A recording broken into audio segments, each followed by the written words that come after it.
Assalamualaikum warahmatullahi wabarakatuh. Bismillahirrahmanirrahim. Nahmaduka ya ghafuru ya syakuru. Mashalli wa sallim barik ala sayyidina maulana Muhammadin wa ala alihi wa sahbihi asma'in nama ba'du. Mulane tobat itu kudu syukur, aja tobat tok. Wong ngaji teng putih-putih cerita, kowe tobat eling dosa tok malah dosa. Mun ngandel kula. Piye-piye kowe iku mau nyesali kesalahan.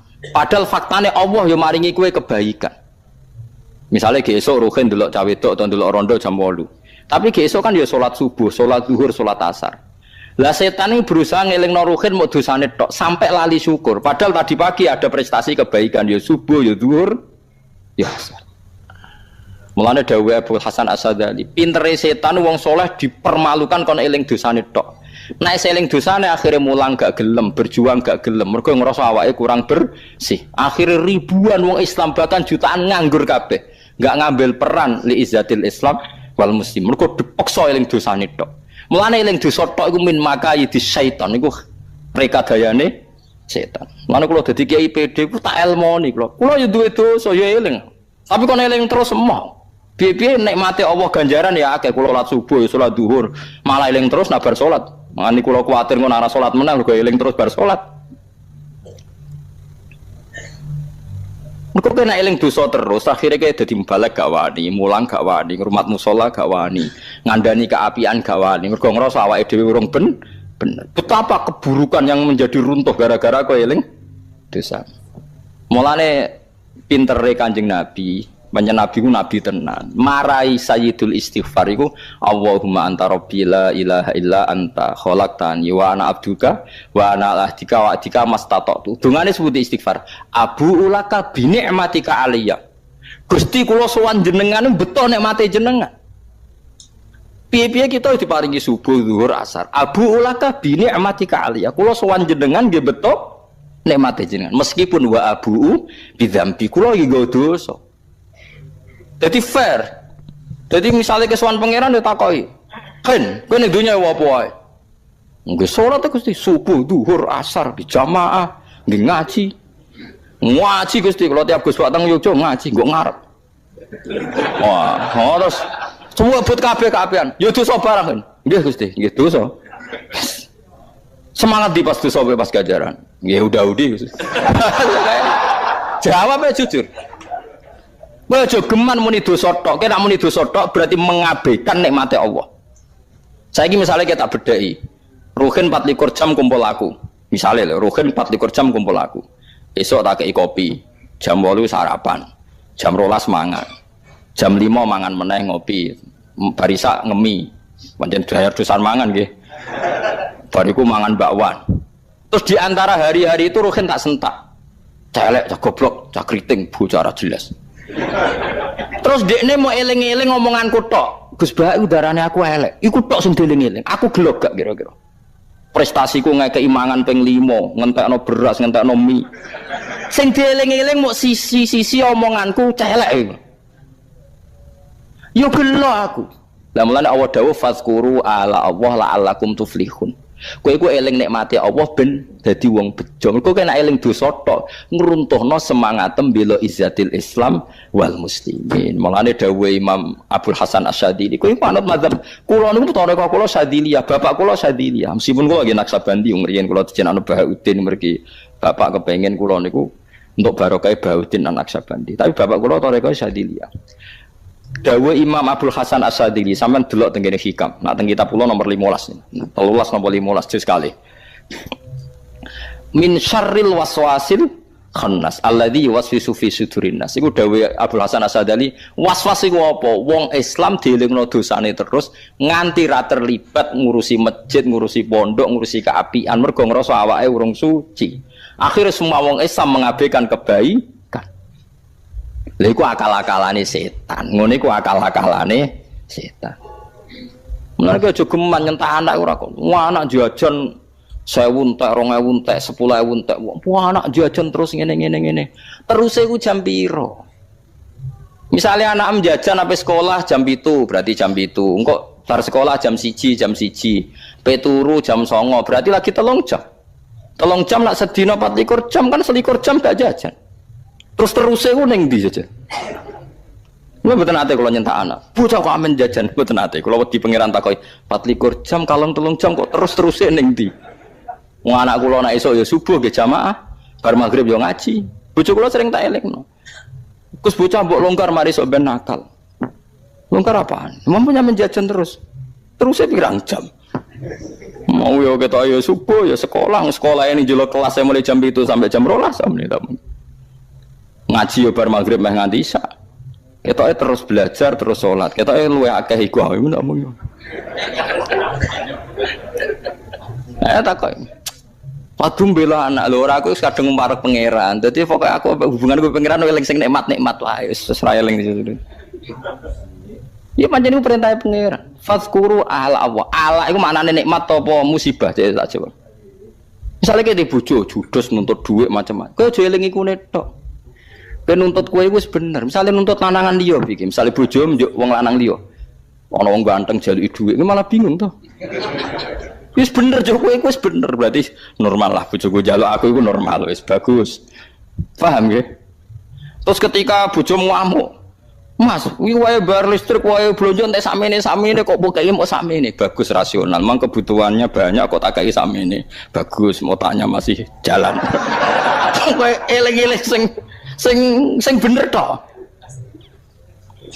Wani wong lanang misale banting gelas. Bagus lah, banting dasku malah koyo opus das. Jadi dekne milih banting sesuatu yang enggak ada pidananya.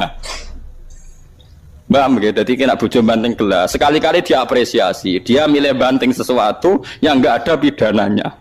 Coba kalau banting anak saya, itu kan pidana. Loh, bagus kan milih sesuatu yang enggak ono pidana nih, berarti kan otaknya masih bagus. Lah ya misalnya banting Quran murtad, banting manusa kriminal, terus dia otaknya jalan milih gelas. Pemenang nak gelasnya plastik bagus lagi. Hanya lebih tidak itu lah, tidak masalah. Lebih bagus lagi. Lah iku aku hebat. Kulo nu tambah yakin, ainul yakin nak Rasulullah itu habibu anjen kekasih pangeran. Tekan istighfar wae Nabi cek marai abu ulaka bini amatika alayya. Kulo balik jenengan nggih beto nikmate jenengan. Mbak semuanya dihabiskan eling dosa. Malah nak jari Abdul Qasim Al-Qushairi, wong istighfar kok eling dosane wong sombong. Wong istighfar kok eling dosane iku wong sombong. Lah terus eling apa? Eling jembare rahmate Allah. Aja eling dosamu. Kok nak eling dosamu, berarti seakan-akan kowe terus istighfar nangis eling dosamu. Bareng eling dosamu terus gak nyaman kowe urip pembe Allah. Mestine kowe eling, ya Allah, kula nate dosa kok jenengan tetep sahno mujalasah mbek jenengan. Kula nate dosa kok jenengan sahno matur jenengan nyuwun sepuro, ya Allah. Betapa besarnya hidayat Engkau. Jenengan ngertos nak kula nate dosa tetep jenengan tarik, jenengan angkat sehingga kula purun istighfar. Mumpun ngoten jenengan mensifati diri Anda bahwa Engkau adalah Ghafurur Rahim. Jenengan dat sing paling kathah nyepuro. Nyepuro nu kathah menghapus. Mumpun sehingga akhirnya nyifati Allah malah ne Rabbi ini zulamtu nafsi zulman kabiran katsira. Kula niku zalim kathah, salah kula kathah. Akhirnya nyifati apa? Wala yaghfiru dzunuba illa anta. Sing saged nyepuro namung jenengan. Faghfirli fa innaka antal ghafurur rahim. Jenengan sepuro, jenengan zat sing akeh nyepurane. Sehingga kita asik nyifati Allah, Allah Ghafur, Allah Rahim. Ora malah larut eling dosane. Bariku nutuk-nutuk bathuk. Susu wiridane gak astagfirullah, nasib. Lha iku setan, ngene kuwi setan. Wiridane wong-wong ngono gak ana ilmune, bareng-bareng muni nasib. Dasar wong elek. Malah ngumpat-ngumpat. Ora ono segot istighfar dasar wong elek, dasar nasib. Segot istighfar yo astagfirullahaladzim, astagfirullah. Lah apa aku dhisik anut setan. Dadi akhire ngene iki. Ora ono segot istighfar ngene iku.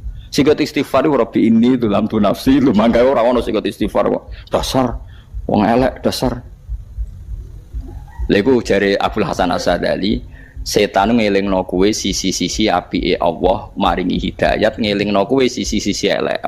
Akhirnya kayak dijauhkan dari nyaman hubungan dengan Allah Subhanahu wa taala. Disinilah kemenangan setan menghalangi kamu nyaman dengan Allah. Akhirnya kowe mau frustasi.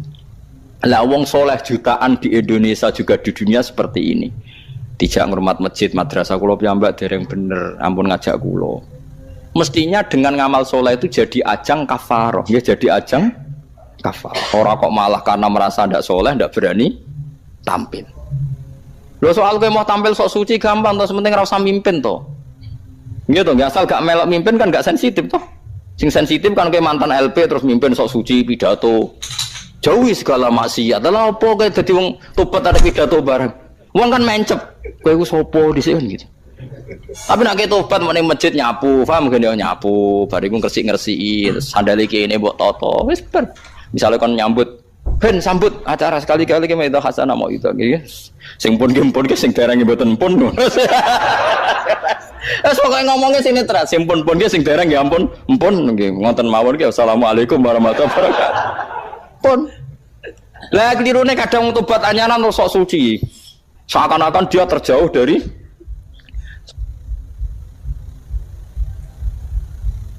saya itu perkara. Paham gitu? Dadi madzhab ulama tiang-tiang riyen sing boten dosa iku apik, wong eling dosa iku sombong. Mestine ya kudu eling sisi-sisi hidayate Allah. Piye wae sedina mangko diparingi salat subuh, salat zuhur, ngrumat anak, ngrumat bojo. Mau bojo ngamuk kowe ya sabar. Ning dalan ana wong macem-macem ya kowe sabar. Hari ini saya tidak zina, hari ini saya tidak selingkuh, hari ini saya tidak minum narkoba. Wes wae eling-eling terus. Mau aku turu yakin cah gak zina gak narkoba gak wong tangi turu alhamdulillah, mau turu gak maksiat. Enggak ngombe alhamdulillah gak nyabu. Wes wali tenan. Lan nek Ihya ana cerita ulama takoki pangeran. Hei ulama, kowe ning donya diulamakno. Kowe saiki sowan aku ketemu ngamal apa? Ulama iku bingung. Sama nak gak percaya delok teng Ihya teng Kitabur Rojak. Bareng bingung mbek pangeran dibarno. Sono ulama takoki, "Nak kowe piye?" Kula Gusti. Kula nggih ulama Gusti, teng donya nggih biasa standar mawon. Tapi kula mboten nate nyiritno jenengan. Mun mboten nate dosa syirik panjenengan. Lan jenengan ngendikan nak liyane syirik mbok sepuro. Terus jare pangeran dawuh pangeran, "Setak ta kowe bener langsung swarga." Dadi tukang pangeran, "Kowe aku sangu apa?" "Sangu napa Gusti?" "Ya sangu pokoke jenengan niku Rahman Rahim, kula niku mboten nate syirik mbek jenengan." "Lah ora tau dosa nggih sering Gusti, tapi jare jenengan ora syirik di sepuro." Wis ngono ta. Wis langsung wis ke swarga. Terus ulama sing ngomong getun, lha apa gak ngomong ngono perkara. Lho nggih kula niku nak roh wong nggih utange kuwatha terus anake wakal nakal. Ya kok tetep iso guyu nangis sik rahmane pangeran. Wong bingung ngono ya kok guyu. Kula sering, kula niku kiai kan sering wong frustasi sowan kula, Gus kula utang kula kathah anak kula minggat, sakniki bojo kula nggih menyusul minggat. Niki solusine sepundi tak sugoi kopi. Jenengan iki ora rasane kopi enak. Enak Gus niki cocok. Wah, berarti jenengan cek normal bagus. Jenengan cek rokokan seneng nggih, rokokan. Sik nikmat terus ya bagus, pokoke sik eling nikmate pangeran. Kuwi niku mawon wae jenengan eling nak ngopi niku enak, rokok niku napa enak. Mohon pokoke jenengan kudu eling terus rahmate pangeran. Ampun eling bojo minggat macam-macam. Anggap mohon bojone sampean cerdas, menghindari kebangkrutan ke yang lebih baik. Sampean kudu bangga. Melok jenengan gak bahagia atau mboten? Nek melok tuane bahagia nggih. Berarti bojomu rasional, bagus. Kowe kudu bangga. Di bojo apa? Rasional. Jadi bojomu ndek pilihan sing tepat, kudune ke bangga. Urung mbok pekat to dereng ya wis. Regani cerdase bojomu pilihane ku regani. Semulai sadar. Kang seminggu suwane. Wah, bagus ke solusine jenengan. Kula nu sakniki pun nikmat, pun stabil urip kula.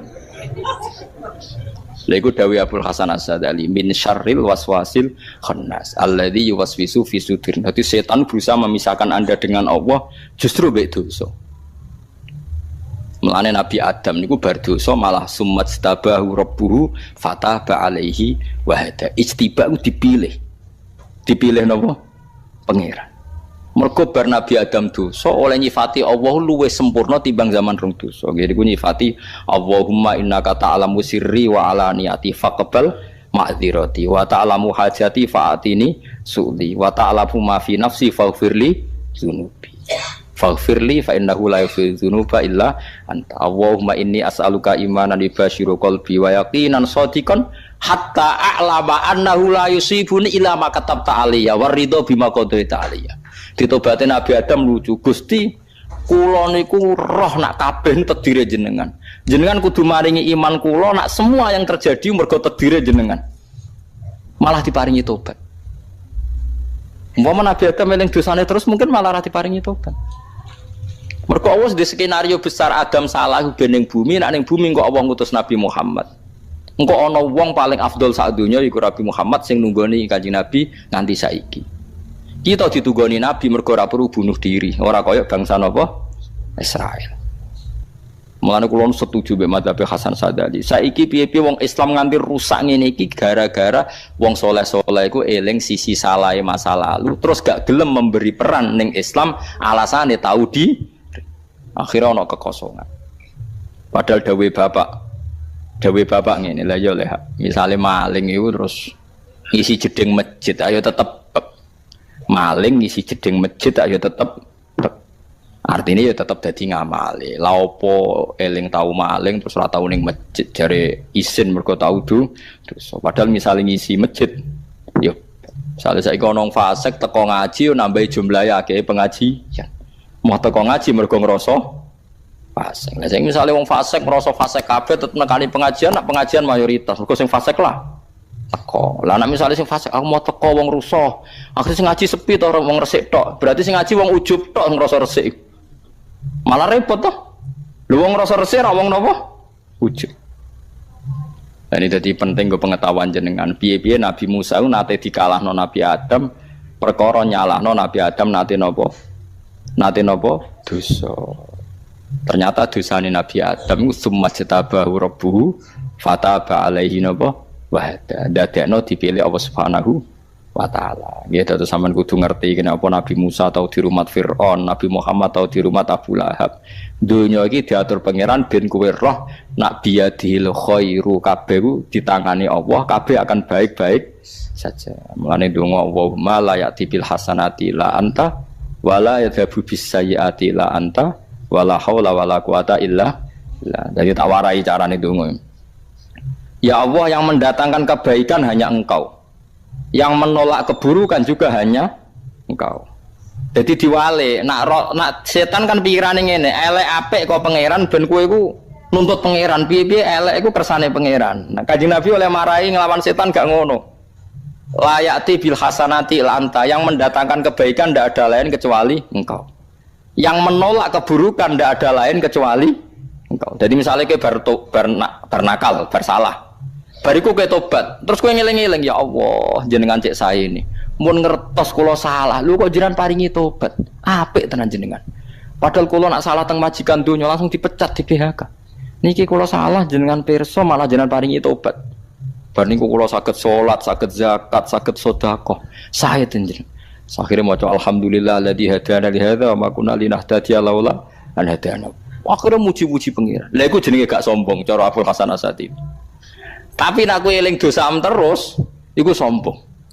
Mergo wis ditarik pangeran ning nggon apik, tapi kowe eling-eling nggon kotor. Kaya-kaya Allah urung narik kowe ning nggon bersih. Terus syukurem iku kapan? Lha iku jenenge sombong. Paham ya? Wis kowe ora cocok lah mbek madzhabku, tapi wis pokoke ngono iku madzhab Abdul Hasan sinten? Asyadi. Lah nggih, misale kados kula ngeten nggih, bar kecemplung ning jurang. Terus diangkat ruhin didakok tenggen sing normal. Bariku amen trauma, ya Allah aku neng jurang trauma jari ruhin. Ah semane gak ngergani wong. Saiki jenengan wis ayem ning kene. Amen trauma eling ning jurang wis antas. Nek dintas yo ngergani ruhin, matur nuwun terus ngopi-ngopi ngeteh-ngeteh bareng-bareng. Alhamdulillah ya Kang mbok slametno. Kan happy. Nek eling terus kan ijek trauma kan? Lah iku dawuh Abdul Hasan Sadali. Wong saleh-saleh iku dielingno sisi dosane nganti gak ngambil peran ilallah wa fil lah. Kan kata tuh yang soleh tidak ngurmat masjid madrasah. Mboten awak kula nggih tesih kotor, kula nu tesih sinten. Niku mboten angsal. Sing ra oleh ku mimpin, mun kula balen sing ora oleh niku napa? Mimpin. Nak mimpin ku kedah tiyang soleh sing rada spesial, ora kudu ideal. Wis sak kula ya rada pantes lah, ora pati bedua nemen-nemen. Tapi nek ora mimpin mboten masalah. Paham nggih? Jadi ini nanti saya bacakan hikam dua kata mutiara terus ndonga supaya ndonga sampean ndonga supaya ndonga piye-piye kita gadah sanad madhab yang diakui termasuk thariqah mu'tabarah selain Naqsyabandiyah Qadiriyah napa Sadiliyah. Lah Sadiliyah itu nggih hikam niku meneng mergo hikam sing aran Abdul Abbas Al-Mursi murid Abil Hasan napa Asyadili. Sehingga orang tahu madhab Sadiliyah ya lewat kitab napa hikam. Makanya kitab-kitab apa saja generasi setelah beliau itu nggak bisa lepas dari kitab nopo hikam. Sampai darani hikam atau iya. Ini madhabe nopo atau iya. Mergo atau iya itu maknane sing arangu nopo Ibnu atau ilah disebut hikam atau iya. Itu beliau sebetulnya ya ada orang alim yang butuh mikir jelimet nggih mboten. Ya wong waras ngoten mau. Misalnya orang waras begini, pancen wong waras itu beda mek waras pancen. Misalnya gini, saya ngambil uangnya Mustafa tanpa pamit boleh enggak? Enggak boleh kan? Terus beliau membuat makalah gini, kalau aja hafal. Mana aka antat da'iya mimma lil makhlukin. Allah itu mencegah kamu, melarang kamu mengklaim barang yang tidak milik kamu. Padahal sama-sama miliknya makhluk. Misalnya Mustafa punya mobil, aku milik saya boleh enggak? Boleh enggak sama siapa saya? Enggak boleh kan? Mustafa punya rumah, aku milik saya boleh enggak? Enggak boleh. Kalau mengaku miliknya orang sama-sama makhluk saja enggak boleh, apalagi kamu ngaku-ngaku hal yang milik Allah. Misalnya sifat menentukan nasib itu milik siapa? Allah. Menentukan su'ul khotimah atau husnul khotimah itu milik siapa? Kamu tidak boleh. Misalnya gedeng orang, wong ngono iku mesti su'ul khotimah. Lho sing nentukan itu milik Allah. Wong ngaku barange wonge ora oleh apa meneh ngaku sing hake Allah Subhanahu wa taala. Jadi sebetulnya nak ngendikan ya normal saja. Artinya ijtihad itu kan normal, tidak perlu orang pinter banget. Tapi sing roh itu wong waras ngono maksudnya. Setelah dijelaskan kan masuk akal. Kayak tadi. Ndonga kok terus koyok sing mbok omongi wingi lali, urung lali kok sebeleng meneh. Kan masuk akal.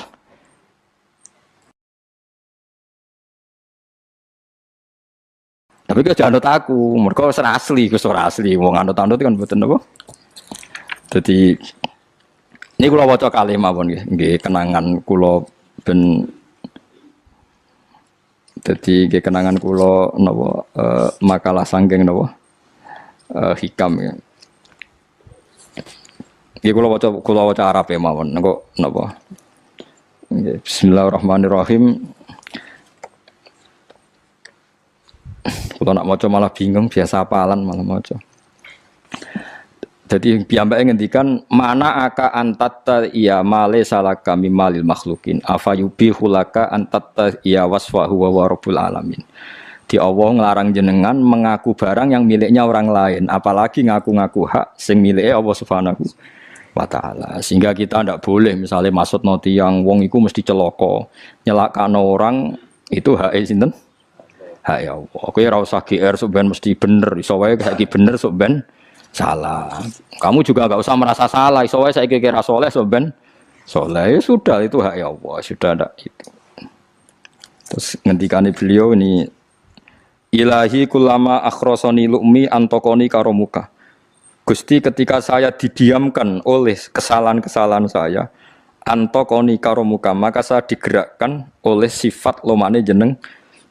Itu perasaannya hikam. Misalnya sampean ngerasa dosamu akeh terus rawani donga, ngerasa salahmu akeh terus ngerasa ora ahli swarga. Niku jare hikam, Gusti kula nak eling salah kula kok ora pantes mlebu swarga. Tapi nak eling lomane jenengan nggih pantes mawon. Lha iku dindot wong ngono niku wis dindot. Dina eling dosamu sampean akeh kan gak pantes mlebu swarga. Tapi nak eling jembare rahmati Allah nggih pantes mawon. Ilahi kullama akhrosoni lumi antokoni karomuka. Wa kullama ayasatni ausofi atma'atni minnatuka. Ketika saya putus asa karena sifat-sifat saya yang buruk, maka saya akan digerakkan lagi punya harapan karena saking melimpahnya nikmate jenengan to peparinge jenengan. Terus beliau di sarah-sarah dicontohkan. Saat Umar masih kafir itu pernah gak minta jadi muslim kan enggak, tapi ketika Allah menghendaki dia jadi muslim maka jadilah Umar seorang yang muslim. Jadi orang tanpa keinginan pun kalau Allah menghendaki baik ditarik yang menjadi baik. Artinya kamu jangan percaya wong aku apik dadi wong apik piye, wong aku ngene. Wong sing ora tau niat apik wae iso diapikno pangeran kados sinten Sayyidina Umar. Sunan Kalijaga ketika nggarong ning gone Sunan Bonang niate ya untuk emas. Niate wae elek, tapi ketika Allah ngersakno dadi apik ada takdir yang memandu dia jadi apik, bahkan dadi wali. Yaitu Fakul lama ayasatni ausofi, ketika saya diputus asakan oleh sifat-sifat saya yang buruk, maka saya akan diharapkan lagi, diberi tomak, diberi harapan oleh banyak peparingin apa? jenengan. Jadi intinya kula suwun khasnya madhab Sadili itu melihat sisi positif. Jadi misalnya jenengan sholat misalnya. Ini rumah tenan nggih. Misalnya jenengan sholat, potensi gak diterima itu tinggi. Mungkin kita ada ikhlas, mungkin kita ndak tumak ninah, mungkin kita banyak melakukan kesalahan, mungkin eling macam-macam. Itu potensi yang menjadikan kita sholatnya ndak diterima Allah. Tapi cara mazhab Sadilah berpikir gitu itu tidak boleh. Kamu harus ingat bahwa sujud ini luar biasa. Banyak orang yang nggak diberi anugerah sujud. Orang bertahun-tahun, berpuluh-puluh tahun hidup kafir tidak pernah sujud. Kamu sekarang ditakdir mau sujud. Jadi mestinya kena sholat bersolat subuh, matur nuwun Gusti tadi saya sujud sama jenengan, matur nuwun Gusti tadi saya rukuk sama jenengan. Gak usah mikir buat ditampa ora, ijo eling terus. Nanti setelah zuhur ya begitu. Eling terus, tadi ditakdir sujud, ditakdir rukuk, ditakdir sholat. Sehingga mazhab Sadiliyah itu sampai mengatakan begini. Orang yang beribadah meskipun sedikit dan yakin bahwa itu peparingnya Allah, minnah dari Allah, itu lebih baik ketimbang ibadah banyak plus merasa kurang. Di misalnya Mustafa sholat, bersolat duhur gak marem, mungkin duhurku salah terus berbadiah kok sholat meneh. Sing kula sholat duhur tok ora usah, saking syukur kula, iku duhur kula makome. Yang nanti saiki duhur kula perkarane ngene iku dene kelakuane cek ngene iku dene. Karena ketika diberi pangeran ora marem. Kurangnya, tapi kurangnya niat elek. Kayak pangeran polisi, ngono pangeran ra nampa kurang ngene kurang. Pangeran ora di watak ngoten. Enggak terlalu prosedur ngger wong wis sujud niate apik yo apik.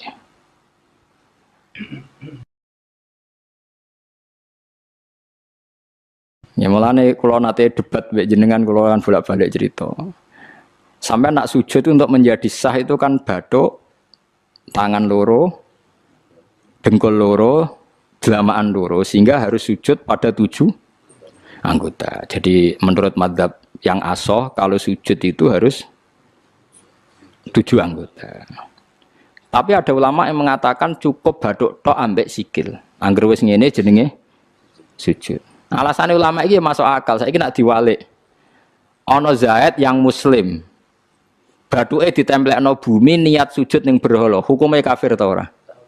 Enggak jawab ya, kafir kan? Iku syaratnya anggota pitu apa? Terus ketika jengben teng mahsyar nggih, teng mahsyar niku tiang-tiang kafir sinten mawon pokoknya sing kafir. Niku digiring ketemu Allah terus Allah takok akadzabtum bi ayati walam tukhitu biha napa ilman. Apa alasan Anda mendustakan atau membohongkan atau tidak percaya sama ayat-ayatku? Padahal Anda tidak menguasai secara ilmiah. Ya Anda tidak menguasai secara ilmiah. Jadi Allah ini mun fair. Kamu tidak apa-apa mendustakan ayat saya asal Anda bisa membuat alasan dan alasan itu ilmiah. Ya alasan itu apa? Ilmiah. Tapi tentu mereka orang-orang yang kafir itu tidak pernah ilmiah. Mulane ketika ulama-ulama ahli tauhid, kowe nak kepengen imanem kuat, iku kudu gak bodoh iku artine pinter. Tapi aja muni ilmiah, basa modern ilmiah aku pinter golek dhuwit. Pinter ngatur pajak ku jenenge apa? Ilmiah. Ilmiah itu ngeten nggih. Mpun sampean ngandel kula mon. Ilmiah sing kowe mesti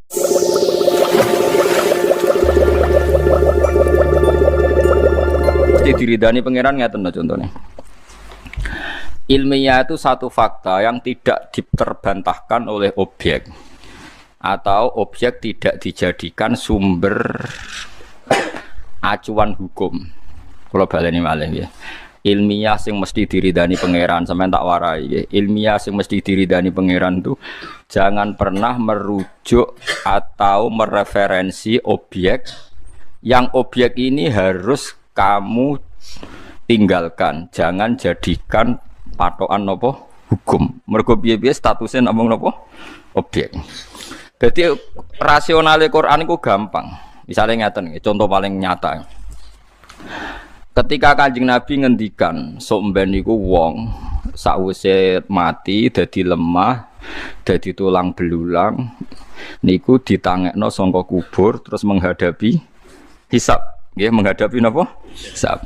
Terus wong kafir komentar, "Aidza mitna wa kunna turaba wa idzaman a inna lamab'utsun." Sebagian ayat macam-macam lah tentang. Sekarang sampean tak bedai. Terus orang kafir lebih ekstrim lagi. Ada tulang belulang yang sudah membiru sekali, diremes, tentu kan terus hancur lebur, terus disawurno ning wajah Kanjeng Nabi. Masa kayak gini nanti bisa bangun lagi. Kanjeng Nabi mental mawon, ngadepi wong gendeng wis mental mawon. Lama-lama mereka lebih ekstrim lagi. Faktu bi abaina in kuntum shodiqin, kalau kamu benar Muhammad, orang-orang yang sudah mati bangkitkan. Nanti kita tanya apa ajaran kamu benar atau salah. Berarti ada 3 hujah ya, 3 logika yang dibangun orang kafir. Masa barang hancur bisa kembali lagi. Terus 2, buktikan bahwa yang sudah mati bisa bangun lagi. Terus kamu Muhammad harus bisa membuktikan. Kemudian teori ini kelihatan salah kalau kamu punya ilmu, nggih. Punya ilmu cara pangeran nggih, ora ilmu kados urusan pajak golek dhuwit mboten niku mboten ilmu niku. Niku wong kepengin mapan nggih. Tapi mboten napa? Mboten ilmu. Ngeten logikane. Sekarang sampean saya tanya. Kita ini mukmin, ya saleh, ya alim, ya waras. Kowe kudu yakin alim. So yakin ngono ora perlu ana buktine, pokoke yakin ngono. Pokoke sampean kudu yakin alim. Mergo la ilaha illallah syaratnya kudu alim, fa'lam annahu la ilaha illallah. Kamu harus ngerti. Kalau harus ngerti berarti bahasa Arabnya ana alim, saya tahu. Ya. Yeah. Mohon kok diuji nak ketemu pangeran. Sekarang sampean tak bedheki, tak wari logika sing mesti diridani pangeran. Manusia ketika wujud tuh objek apa subjek? Objek. Ketika mobil dibikin oleh orang Jepang itu objek apa subjek? Objek. Mestinya objek itu tidak pernah jadi ukuran untuk mengukur kekuatan subjek. Jadi misalnya mobil sudah hancur, terus kamu bilang, wah mobil sudah hancur kayak gini nggak mungkin bisa kembali lagi. Ya tentu pikiran Anda itu benar kalau terusannya mobil ini tidak bisa kembali sendiri karena dia objek. Tapi kamu salah kalau mengatakan mobil ini sudah hancur lebur, maka yang bikin pun tidak akan bisa menata lagi. Yo gendeng gue. Wong objek kok mengukur subjek. Nah manusia itu objek. Awal wujudnya ya objek, nanti wujud lagi ya objek. Bagaimana mungkin Anda bisa bilang objek ini sudah hancur, maka tidak bisa kembali dengan sendirinya. Benar kalau nggak bisa kembali dengan. Tapi kalau kamu ngambil kesimpulan, yang bikin pun nggak bisa mengembalikan, yuk gendeng, teke waras. Wong yang bikin kok tidak bisa. Dengan kamu mensifati yang bikin, artinya hebat. Bisa bikin mobil, bisa bikin pesawat. Kalau bikin daur ulang tentu bisa. Sama. Iso gawe kue mripate loro, teke pating krentel, iso gadekno BPKB. Wah itu sudah hebat. So SMS-an, iso selingkuh, malah sing nakal-nakal. Wong iso gawe detail ngono iku wis iso nyembunyikan aset miliaran triliunan. Itu kan wong wis jelimet, uteke wis jelimet. Terus mati hancur. Kamu katakan yang bikin pun tidak bisa mengembalikan. Tentu kita tanya, yang bikin itu punya reputasi apa? Mulai kecil jadi besar, terus mata yang hanya begitu bisa melihat, macam-macam. Paham sih kalau mas, gampang kan cara berpikir. Bagaimana objek bisa menjadi tolok ukur atau rujukan hukum? Berhubung wis hancur, maka tidak mungkin kembali loh. Objek itu tidak bisa jadi rujukan hukumnya. Jadi rujukan hukum tentu subjek. Ya seperti HP ini. HP ini tak letakkan di meja. Terus kamu bilang, HP ini nggak bisa jalan sampai di bawah meja. Ya benar. Tapi kalau kamu bilang yang menaruh HP di meja, di atas meja nggak bisa menaruh di bawah meja, ya wong gendeng, sing dakok ning dhuwur jare iso dakok ning ngisor wong karek geser wae napa? Nah, makanya kita sebagai mukmin supaya imannya benar diridani Allah, disuruh berlatih hanya nyifati Allah. Kamu jangan menyifati objek. Kamu jangan tanya caranya. Misalnya begini tak warai carane wiridan Asmaul Husna. Cuma bengak-bengok tok ora jelas. Bengak-bengok ora paham nganggo sound system ngrameni tangga tok ora jelas. Wa huwallazi yuhyi wa yumitu. Itu enggak usah objek. Allah itu zat sing yuhyi yang menghidupkan. Terus yumitu yang matikan. Kamu enggak usah mikir caranya gimana. Pokoknya Allah itu yang menghidupkan. Zaman sekarang kita hidup pun kita tidak pernah tahu kenapa sekarang masih hidup. Saya pun tidak tahu, kamu pun tidak tahu. Coba sampean tanya, kenapa kamu sekarang hidup? Karena punya nyawa. Kenapa ada nyawa? Terus nyawanya di mana? Sekarang sedang apa nyawa itu? Bentuknya kayak apa? Kamu kan tidak tahu. Pokoknya tahu-tahu hidup. Ya sudah, kita hanya menyifati Allah yang menghidupkan. Caranya gimana? Mbah saya tidak tahu. Zaman saya wujud ya tidak tahu, zaman saya hidup ya tidak tahu, tahu-tahu ada, tahu-tahu punya banyak masalah. Ya sudah gitu saja. Nanti tahu-tahu mati. Ya sudah, setelah mati objek ini terserah subjeknya. Nanti mau dibikin apa? Nak minati Allah dadekno sampean api neraka ya dakok neraka, nak Allah ngersakno ning swarga ya ora roh. Wis karek anut ngono. Berhubung anut terus pokoke falam. Anahu lah, harus tahu. Jadi lucu orang kafir. Terus pertanyaan kedua, mereka mengukur kebenaran kalau Muhammad bisa bangkitkan orang dari kubur. Kalau betul teori Anda betul orang bisa mati dan hidup lagi. Coba yang sudah mati bangkitkan. Pertanyaannya adalah, terus Muhammad dianggap gak mampu. Nyatanya kayak reso nangeno sing mati, berarti kayak bohong. Nah, mereka yang lebih bohong. Mereka pakai ukuran kebenaran dengan tolok ukur yang mereka ciptakan sendiri, yaitu ukuran orang mati bisa bangun adalah orang mati sekarang bangun. Pertanyaannya adalah, yang punya ukuran itu siapa? Kan mereka. Mereka punya ukuran bahwa yang sudah mati harus dibangunkan untuk ditanya apakah betul bisa bangun apa enggak. Lalu korban teori itu, mereka punya teori itu, kemudian korbannya Nabi Muhammad disuruh meraktekkan. Nak pancen wong mati kuwi iso urip meneh. Saiki wong mati tangekno. Lho yang ingin nangekno itu Kanjeng Nabi Muhammad apa mereka? Mereka. Lho mereka sing ingin kok Kanjeng Nabi sing dikongkon. Mestinya nek mereka ingin yo tangekno dhewe sing ayo takoki bareng-bareng. Kowe sing kepengin kok ngongkon aku. Paham nggih? Paham betul. Fair apa ndak? Enggak fair kan mereka yang ingin tapi Nabi Muhammad sing dadi kur. Niku atuh gale koyo rakyat kemis sejahtera terus aku kiyaine kon mikir. Aku ora kepen sejahtera kok kowe. Sing kepen sejahtera kowe sejahterano dhewe kok repot. Lah itu ukuran-ukuran yang talbis rekayasanya orang kafir. Kalau betul orang bisa hidup lagi, buktikan orang yang sudah mati hidup lagi. Loh, yang nyuruh buktikan itu siapa? Mereka kan? Yang disuruh Nabi Muhammad. Fair enggak mereka yang punya keinginan korbannya orang lain? Fair apa enggak? Tidak kan? Nah, Nabi Muhammad ora gelem nuruti kayak gendeng. Dari Nabi Muhammad aku karep tangekno dhewe kok takoki bareng-bareng sing karep kowe kok. Mulane nek ana kowe nak adol brambang tak adol iwak. Pak sing murah, Pak. Nek murah kowe sing karep murah-murahno dhewe. Wah, aku sing di brambang kok pokon. Lah ini yang Allah ngeritik mereka walam tuhitu biha ilman. Bodohnya orang kafir adalah objek menjadi rujukan dia menentukan mungkin atau tidak. Wah itu keliru, objek kok jadi rujukan hukum. Itu tadi seperti HP di atas meja. Terus kamu bilang HP ini tidak mungkin bisa pindah di bawah meja. Ya betul kalau HP itu nggak bisa pindah sendiri. Tapi kalau kamu mengatakan yang menaruh HP di atas meja tidak akan mampu meletakkan HP di bawah meja, goblok apa gendeng?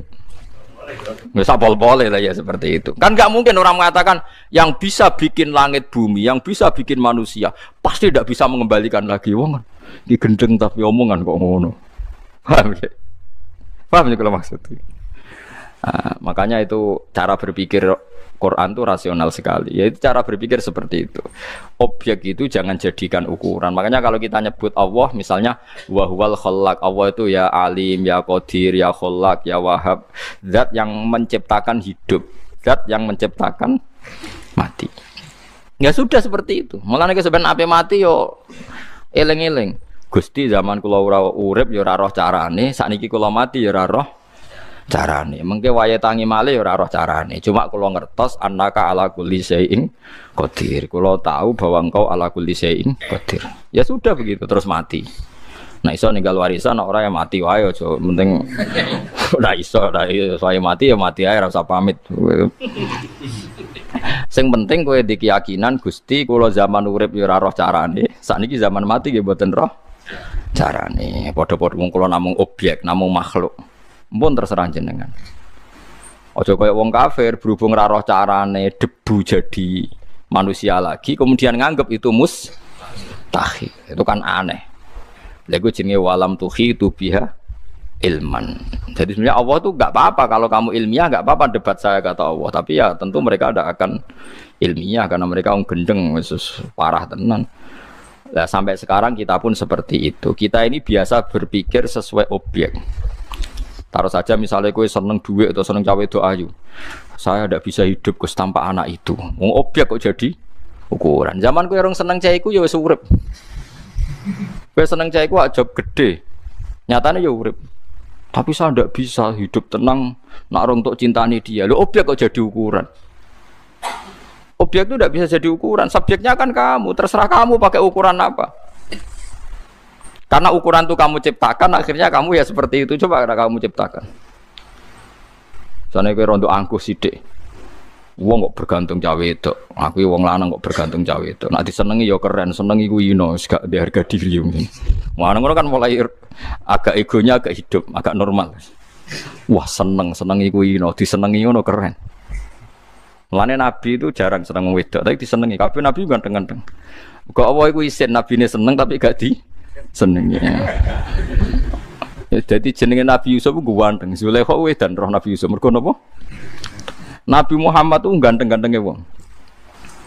Jenenge sinten niku sapa sing anak wong Yahudi Sofia nggih. Sofia binti Huyai niku anake raja. Niku wis ngerti nak Nabi garwane kathah.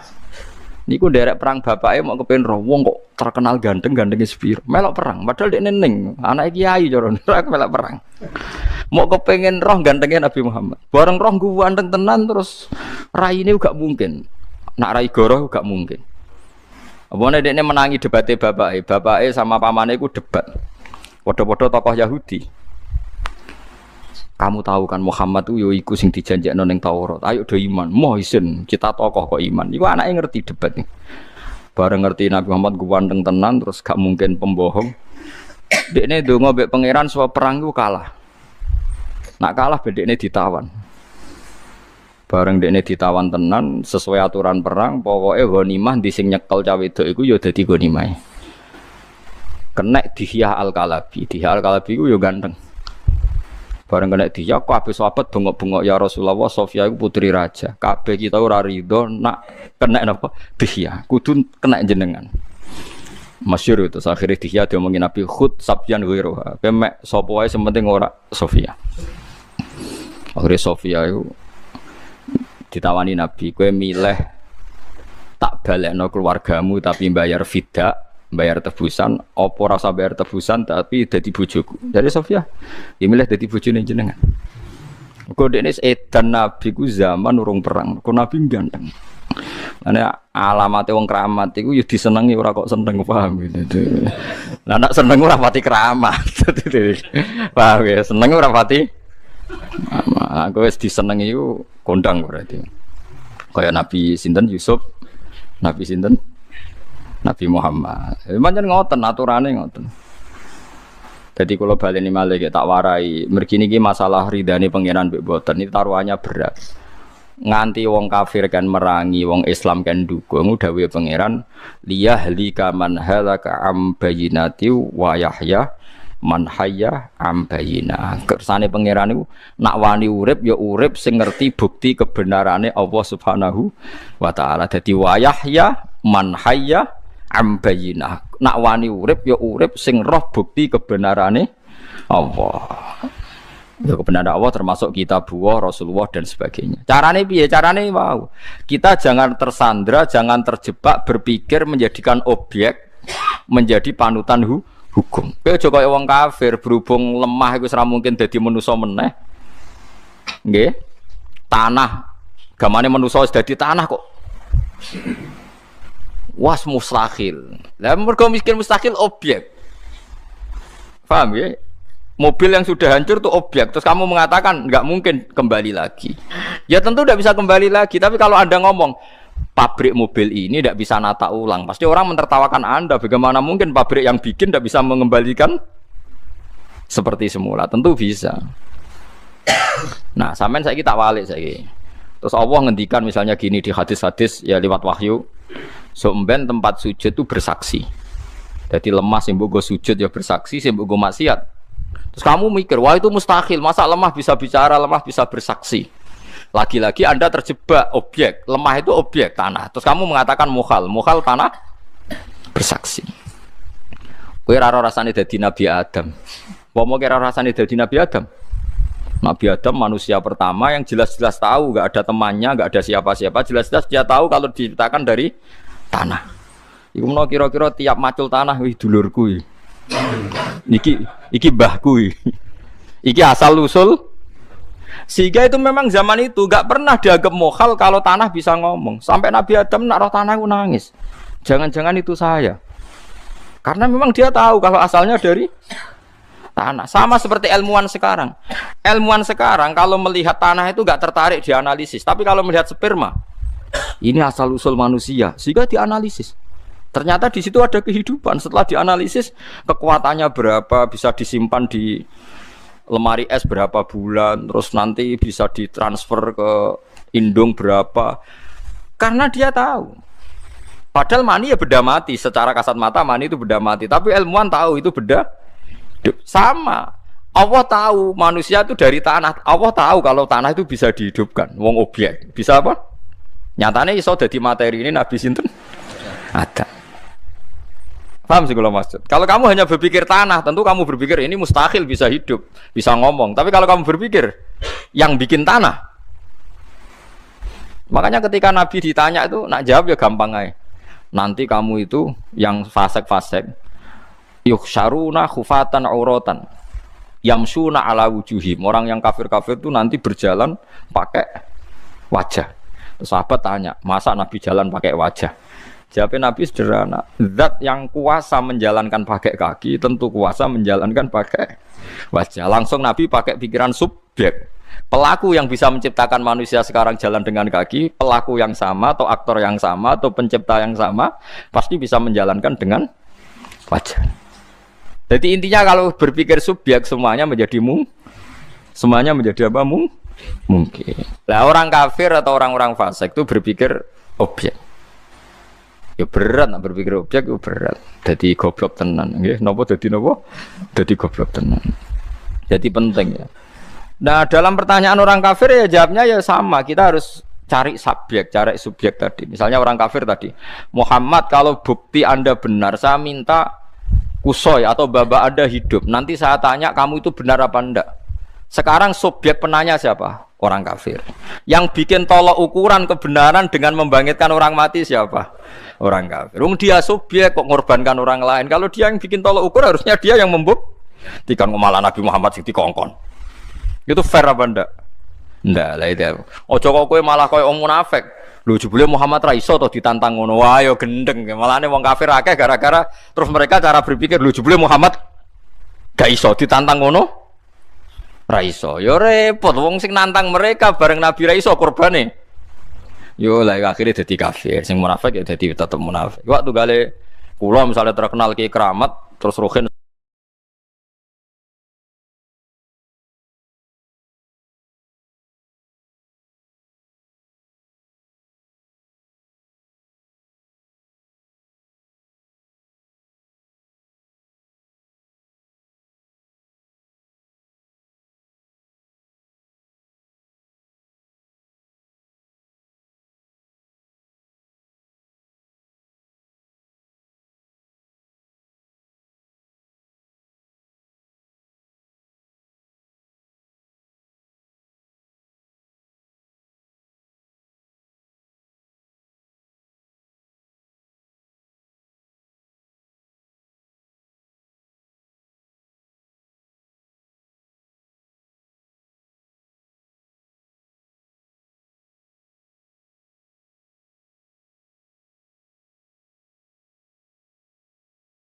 sowan.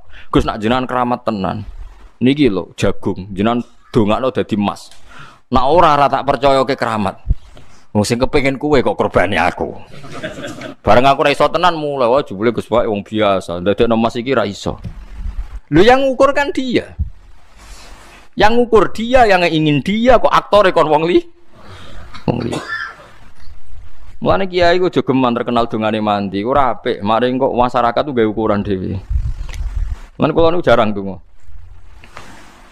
Omene donga pilkada loro, salami templek 200.000 wae, bareng ra dadi jebule dongane ra mandi. Salam templek 200.000 jalukno dadi napa? Bupati. Bareng gak dadi jare dongane kiai ini. Ramandi. Dal ra dadine mergo medhit iki. Gelem tuku larang ya tetep dadi zaman akhir. Ngerep kepala kayak 200.000 mesti napa?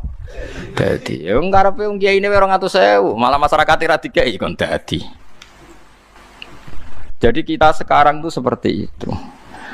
Jadi sampai banyak orang kafir, orang munafik itu mergo dawe pangeran walakinna aktsarahum iku ya jalun kadang diredaksekno layakilun. Memang enggak punya akal. Kenapa enggak punya akal? Karena objek menjadi tolok ukur. Akhirnya tolok ukur ternyata subjek bukan apa? Objek. Eling-eling. Eling-eling tenan oke. Dadi mulane wong kafir dikritik Allah walam tukhitu biha ilman. Iku atu gale ngeten. Nabi Ibrahim ditakoki mbek sinten Namrud. Pangeranmu sapa? Nabi Ibrahim ya jawab, pangeranku yuhyi wa yumit. Qala rabbiyal ladzi yuhyi wa yumit. Pangeran iku sing nguripno sing matekno. Terus jare Namrud, nak ngono wae aku iso. Ya nak ngono wae aku iso. Terus dekne ana wong dibara urip, ana sing dipateni. Jare dekne nguripno matekno. Nah, seperti itu enggak bener. Karena terjadi tidak sambung. Wong Nabi Ibrahim cerita pangeran kok dia cerita awake dhewe. Jadi orang kafir itu enggak sambung. Mulane tiyang alim sing belajar Quran itu ngertos betapa rasionalnya Quran. Quran itu tidak mau bahas sesuatu yang tidak terkait. Dia bahas sesuatu yang tidak terkait. Itu tadi. Kalau orang kafir nuntut Nabi Muhammad orang mati dihidupkan lagi. Kemudian itu dipakai tolok ukur kebenaran Nabi Muhammad. Harusnya mereka yang membangunkan karena mereka yang punya teori itu yang menginginkan itu. Jangan Nabi Muhammad yang dituntut membangkan. Nanti kena jadi canom penti sepeda motor. Coba wong tuamu sih mbok kongkon, sampeyan kowe kok wong tuamu sih mbok kongkon. Lani dunia zaman akhir kacau. Angger kepengin wong liya sing di gak sejahtera. Indonesia ekonomi naik sekian. Jari sapa aku ya ora sugih. Wah yo kacau. Wape ukurane ngono. Menteri hebat, presiden hebat nak kasil nyugeno. Dekne. Presiden nganti kenal kowe bukti presiden nganggur. Wong ning desa nganti kenal iku. Amen blusukan terus tapi nganti angger wong dikenali oleh kerja kapan amen. Jadi ini penting nggih. Makanya kula seneng nggih kali ayat Islam walam tukhitu biha ilman apa walam tukhitu biha apa ilman. Jadi orang kafir itu orang yang tidak tahu tentang ilmu sehingga mereka menjadi kafir. Dieling-eling nggih, pokoke aja sampai objek iku dadi tolok ukur pun ngoten mawon. Sehingga ketika kita hidup sekarang, kemudian kita nanti hancur jadi lemah, ya sudah. Allah yang menciptakan kita mampu menjadi kita wujud, saat kita sudah mati pasti mampu menjadikan kita bangkit lagi. Yes, kita tidak tahu caranya kayak apa. Sementing kita tidak terjebak karena melihat objek yang kasat mata itu hancur, terus kamu mengatakan mustahil. Itu saja, itu yang paling pokok. Jogeman dia tolak ukur itu berdasar apa? Objek. Ya berdasar subjek. Kalau subjeknya mampu ya akan mampu. Wa yauma yunfakhu fis-sur lan ing dalem tiyanane den tiyub apa fis-suri ing dalem sangkakala. Ail korni tegese kiye kuno manane iku sungu jare. Saniki ya trompet. Kiye kuno iku nak nganggo trompet nganggo sungu. Akhire manane korni niku sungu. Lagi saiki wis roh dremben, roh trompet, manane korni iku napa? Trompet. Mulane jare kiye-kiye modern niku kecewa ambek kiye-kiye kuno. Niku Mbah Mun niku nak sering cerita swarga mbek neraka dibayangno kiye desa iku repot. Mergo jare bareng Nabi Muhammad tok niku sapa iku Muhammad. Kowe mbek sapa Bril mbek Muhammad. Terus dibuka jare kriyat perkarane wong kiye desa iku omahe nak dibuka napa? Kriyat. Nganti bayangno Isra Mi'raj Nabi jare pintu langit ya apa? Kriyat. Wah ya nyoros gak keren blas. Ya padha kok tunggale kiye kuno bayangno kunci swarga. Kowe nek dikai kunci terus digantungno ngene. Oh iku iso mlebu swarga jare cah modern. Mboten remote ta bari. Mosok swarga sing jare modern sak grejete ati iku kebuka jebule jek nggawa kunci klotak-klotak. Iku ning hotel ngene wis kuno apa meneh. Ning napa? Swarga. Jangan-jangan kuncinya mau nganggo sandi atau nganggo retina mata atau apa? Kebuka, nganggo cukup gratifikasi. Mosok kunci swarga kok klotak-klotak. Nah, mungkin era cucu kita ya protes dengan gambaran kita dianggap terlalu napa? Terlalu napa? Kuno. Mulane rasa gambarno. Ya rasa napa? Gambarno. Kan gambarno iku waco. Karena tiap zaman iku mesti benten-benten. Mulane jare Ibnu Khaldun nak ngenyek ulama sedurunge. Ibnu Khaldun sing terkenal, ulama terkenal. Jare wong kuno iku ana kiai kuno nak bayangno wong dhisik iku dhuwur-dhuwur. Saking dhuwure iku nak nyemplung segara, iku terus jupuk iwak. Gak ngarah kerem. Dadi segara paling jero iku mok sak wentise, sak napa? Wentis apa sak nih lho. Kentol. Terus jupuk iwak, grek bareng dijupuk. Dipanasno ning apa? Srengenge. Bariku mara darat dipangan. Dadi ya Allah. Dadi ono wong gambar dadi Mustafa iku cara wong kuno nak elsu mara segara, mok sak wentis jupuk iwak terus dikenekno mateng ning srengenge. Bariku terus dipangan. Jadi Ibnu Khaldun dia goblok kok nganti ngono jadi Ibnu Khaldun. Go bayangno dari wong kuno iku dhuwur-dhuwur. Nah sing beli mbangno terus salat kelamine sepiro malah karo ndi-ndi. Malah sudah dindi. Mulane Ibnu Khaldun menyoal, pangeran iku duwe sunah iku ya tertib, meskipun nang dhisik dhuwur ya ora sakmono. Terus dekne buktekno, saya ini pernah datang ke Palestina, saya pernah datang ke Babylon dan saya tahu pintu-pintu raja zaman itu. Ternyata pintunya itu ya ndak setinggi itu. Artinya dekne tahu jajal gayoh pintu pol dhuwure iku ya gitu. Umpama wong dhisik sakmono iku omahe ra iso pintune. Lah nggih, nah dhuwure sakmono terus oleh gawe omah iku piye? Nyatane omahe ana pintune. Ora mungkin iso dikenekno tok srengenge langsung. Mulane Ibnu Khaldun itu punya kritik sama karangannya kitab-kitab dulu itu. Kitab itu syaratnya harus dua. Satu itu ada riwayatnya, dua itu mungkin secara nyata. Yang nomor dua dia mensyaratkan mungkin secara nyata. Mahwal waqi'. Secara teori itu mungkin. Mulane kula niku bapak niku senengane ngenyekan bapak kula. Mulane kita dadi wali nak bodoni iku sing masuk akal. Aja wali bento, bodoni gak masuk akal. Wali bento dari bapak. Asline ya ora wali ya bento bloko iku dari bapak. Misale ning Jawa Timur apa ning ndi ana wong terkenal wali. Bareng jam 12 wae Jumatan ditakoki, "Mbah kok ora Jumatan?"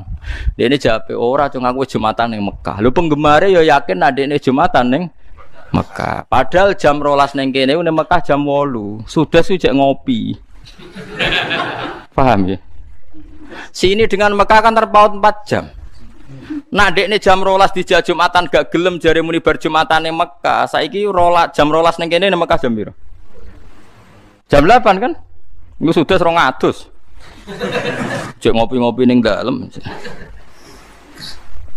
Lah iya niku jare bapak wali geblek. Mak bodoni iku sing masuk akal. Misalnya ora cong kok aku Jumatan ning Mekah muni engko kan rada masuk akal mergo engko nak muni wis kan ya mustahil to jam 12 di sini di Mekah masih. Memene saiki live ning TV ketok. Kira delok salat dhuwur ning Mekah ning kene jam 4. Jam 4 asar delok ning TV parabola. Rak lagi salat apa? Dhuwur. Engko ning kene jam 09 didelok lagi salat asar. Wah, akhir mergo asar. Lah iku contoh kemalan jare Ibnu Khaldun masih kultus keramat itu ya delok-delok siji ana riwayate nomor loro lagi masuk. Ya masuk era masuk akal mungkin terbangine Mekah aja masuk akal tapi waktu kan gak iso diputer. Iso ning Mekah jam 12 ning kene ning Mekah ya jam 12 ndak mungkin. Tetep ngene kene jam 12 ning Mekah jam 8. Mulane nek bodoni ngene mesti anak sampean dadi wali ta wari. Mbah ora Jumatan. Engko aja ngang Jumatan ning Mekah. Mending kok rada akal kan? Tapi nek wis gak masuk akal. Jadi bodonilah ya butuh ilmu. Ilmu kalau ngeritik. Ya itu memang penting. Itu karena tadi kita ini kesuwen dua kisah-kisah Israiliyat. Makanya dalam ilmu hadis dikritik betul hadis-hadis yang rawinya masalah siji krono goblok. Meskipun dia khusyuk, angger goblok enggak diterima karena enggak masuk akal. Enggak masuk akalnya karena tadi kadang sesuatunya itu mujma'alah kayak kita dengan Mekah kan memang terpaut apa 4 jam. Enggak mungkin jam 1 ning Indonesia muni wis bar Jumatan sampai Teko Mekah, bar Jumatan piye Mekah dhuwure durung kok ape. Mung di Mekah jam 8 kok muni bar itu kan enggak masuk akal. Nah, ini cobalah jadi etika kita, muhasabah kita. Jadi muhasabah itu cara berpikir kita set, kita pikir ulang. Ternyata semangatnya seorang nabi itu wastaghfir lidzambika walil mu'minun. Semangatnya itu memintakan ampun. Orang ahli tafsir tahu semua kalau nabi itu tidak mungkin dosa. Jadi itu khitabun nabi wa urida bihi ummatu, itu khitab nabi, tapi yang dimaksud itu umatnya, karena nabi tidak akan mengalami dzambun, tidak akan mengalami dosa. Sekarang enggak, kadang-kadang kita ini kalau orang lain salah itu semangat. Kalau di perusahaan ada teman salah, apalagi pimpinan salah itu seneng. Barokahnya salah bisa ganti kan gitu. Mungkin di dunia tokoh juga gitu, barokahnya ada tokoh salah, kita yang jadi populer sendiri. Tidak boleh seperti itu. Kita harus salimus sodri di jami'il muslimin. Jadi ini harus dilatih. Saya tadi matur sama Habib Ahmad, latihan kita jadi hidup. Nabi itu kalau resep jadi wali itu kata Nabi gampang. Kata Nabi, kalau kamu ingin disenangin Allah, ya sudah. Kalau kamu asbahta wa amseta gini-gini, perasaan kamu, kata Nabi, jangan punya perasaan ghil sama orang muslimin. Itu sudah wadzalika min sunnati. Makanya Nabi ngendikan la yablughni ahadun an ahadin syai'an. Ada yang baca la yuballighni ahadun an ahadin syai'an. Seseorang jangan melaporkan ke saya tentang salahnya yang lain. Fa inni akhruju ilaikum wa ana salimus sadri. Karena saya ingin ketemu sampean semua dalam keadaan salimus sadri, tidak punya perasaan apa-apa.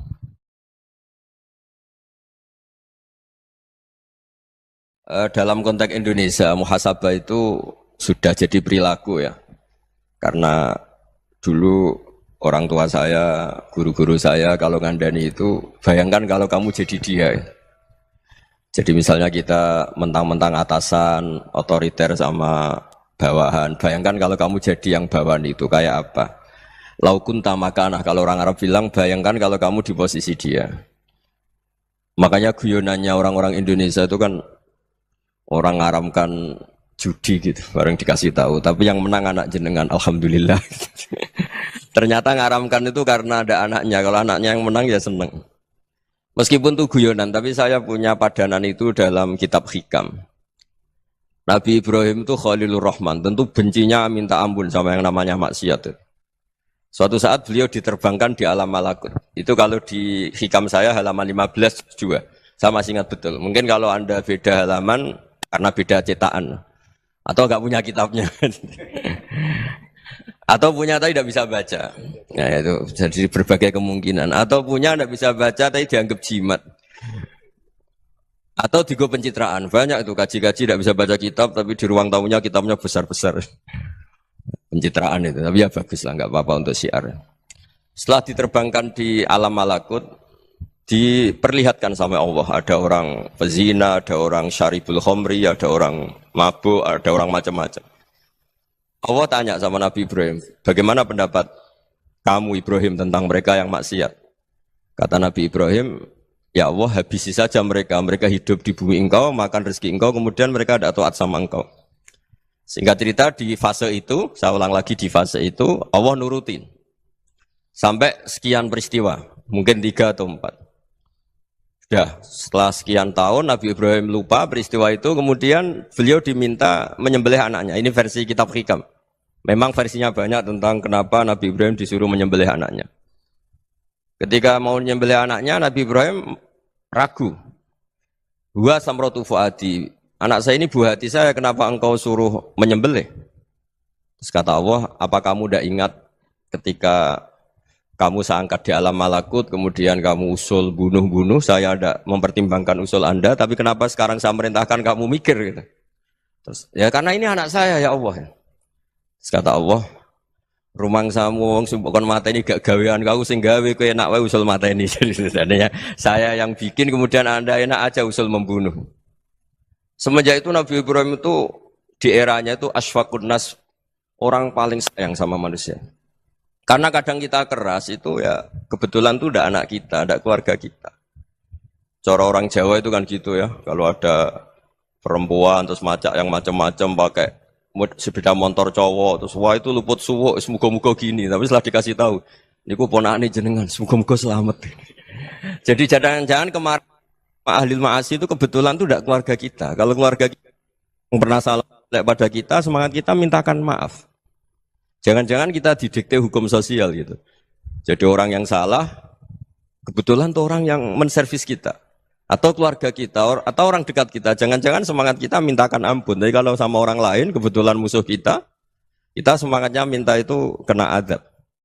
Nah ini yang nggak boleh dalam Islam. Islam mengajarkan niru Rasulullah SAW, Nabi itu rahmatal lil alamin. Bahkan kemarin saya ngaji virtual sama beberapa habaib, ada Habib Ali Al-Jufri dari Mesir, ada Habib Alwi dari Kuitang, ada Habib Nabil Al-Musawa. Dari sekian habaib itu saya masih ingat diantaranya yang didawuhkan rahmatan lil alamin itu ketika Nabi adahu kaumuh disakiti oleh kaumnya dan itu mereka masih kafir semua.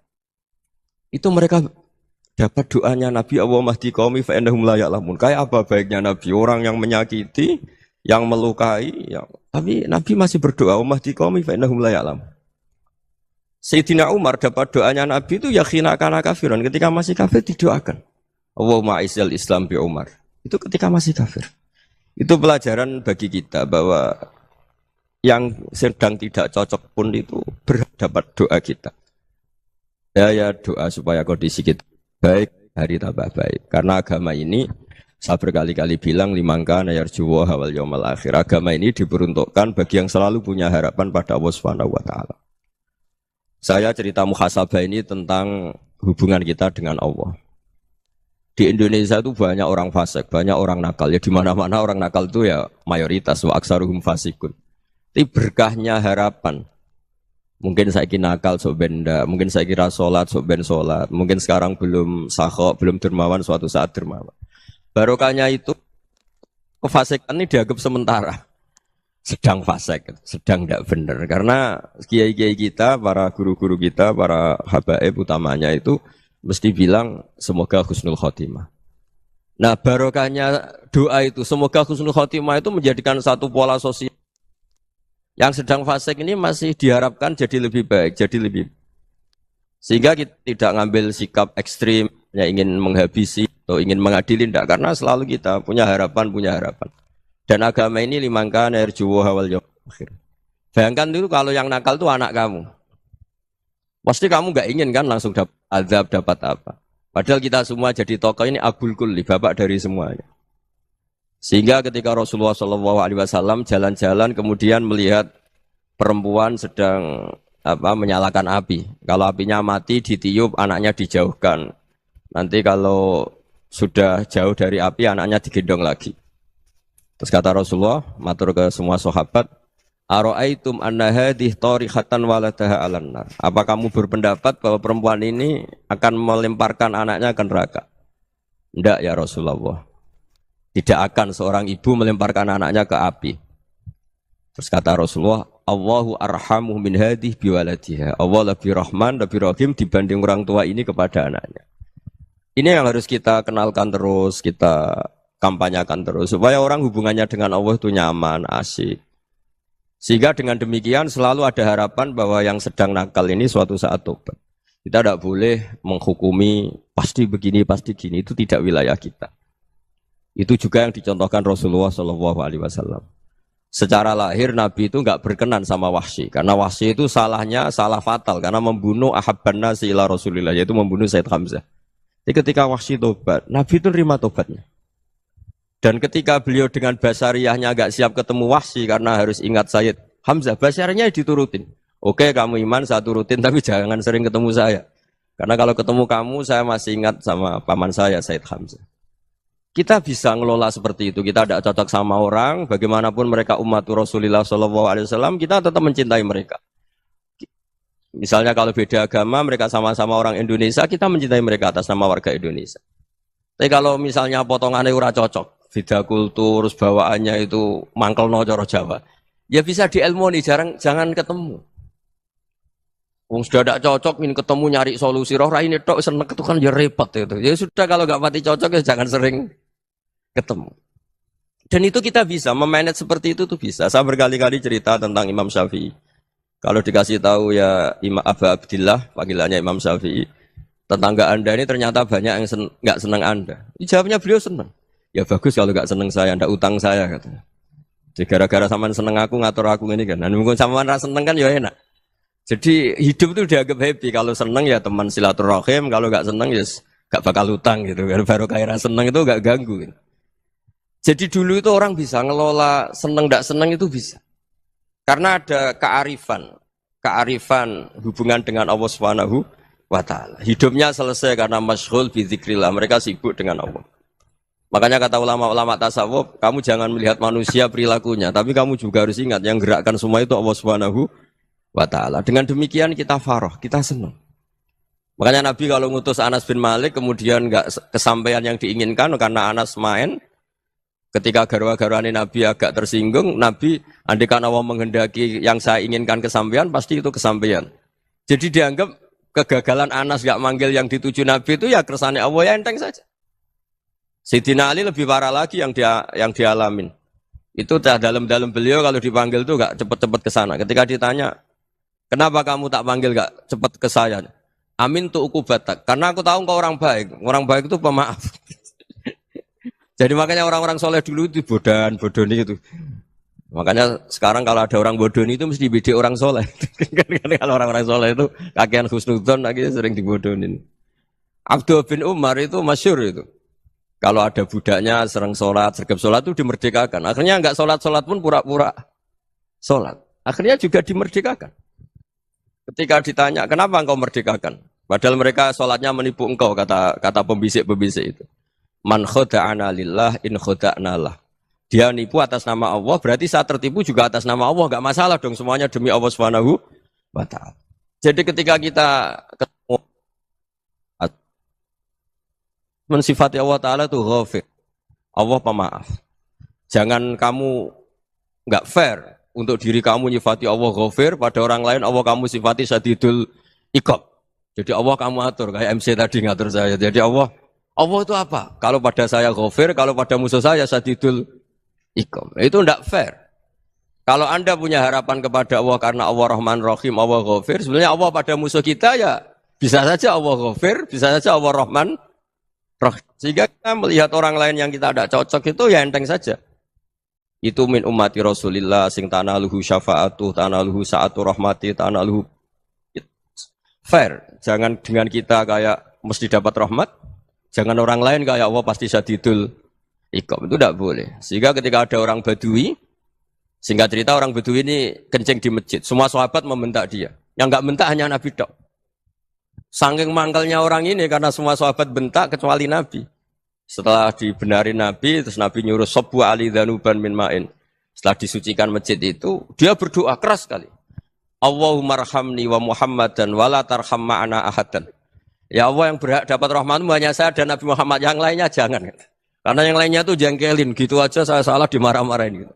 Jadi kalau kamu doa terbatas ya kayak orang Bedui ini, kayak orang Arabi. Apa kata Nabi? Laqad tahajjarta wasi'an. Allah yang rahmatnya luas menjadi kamu sempitkan.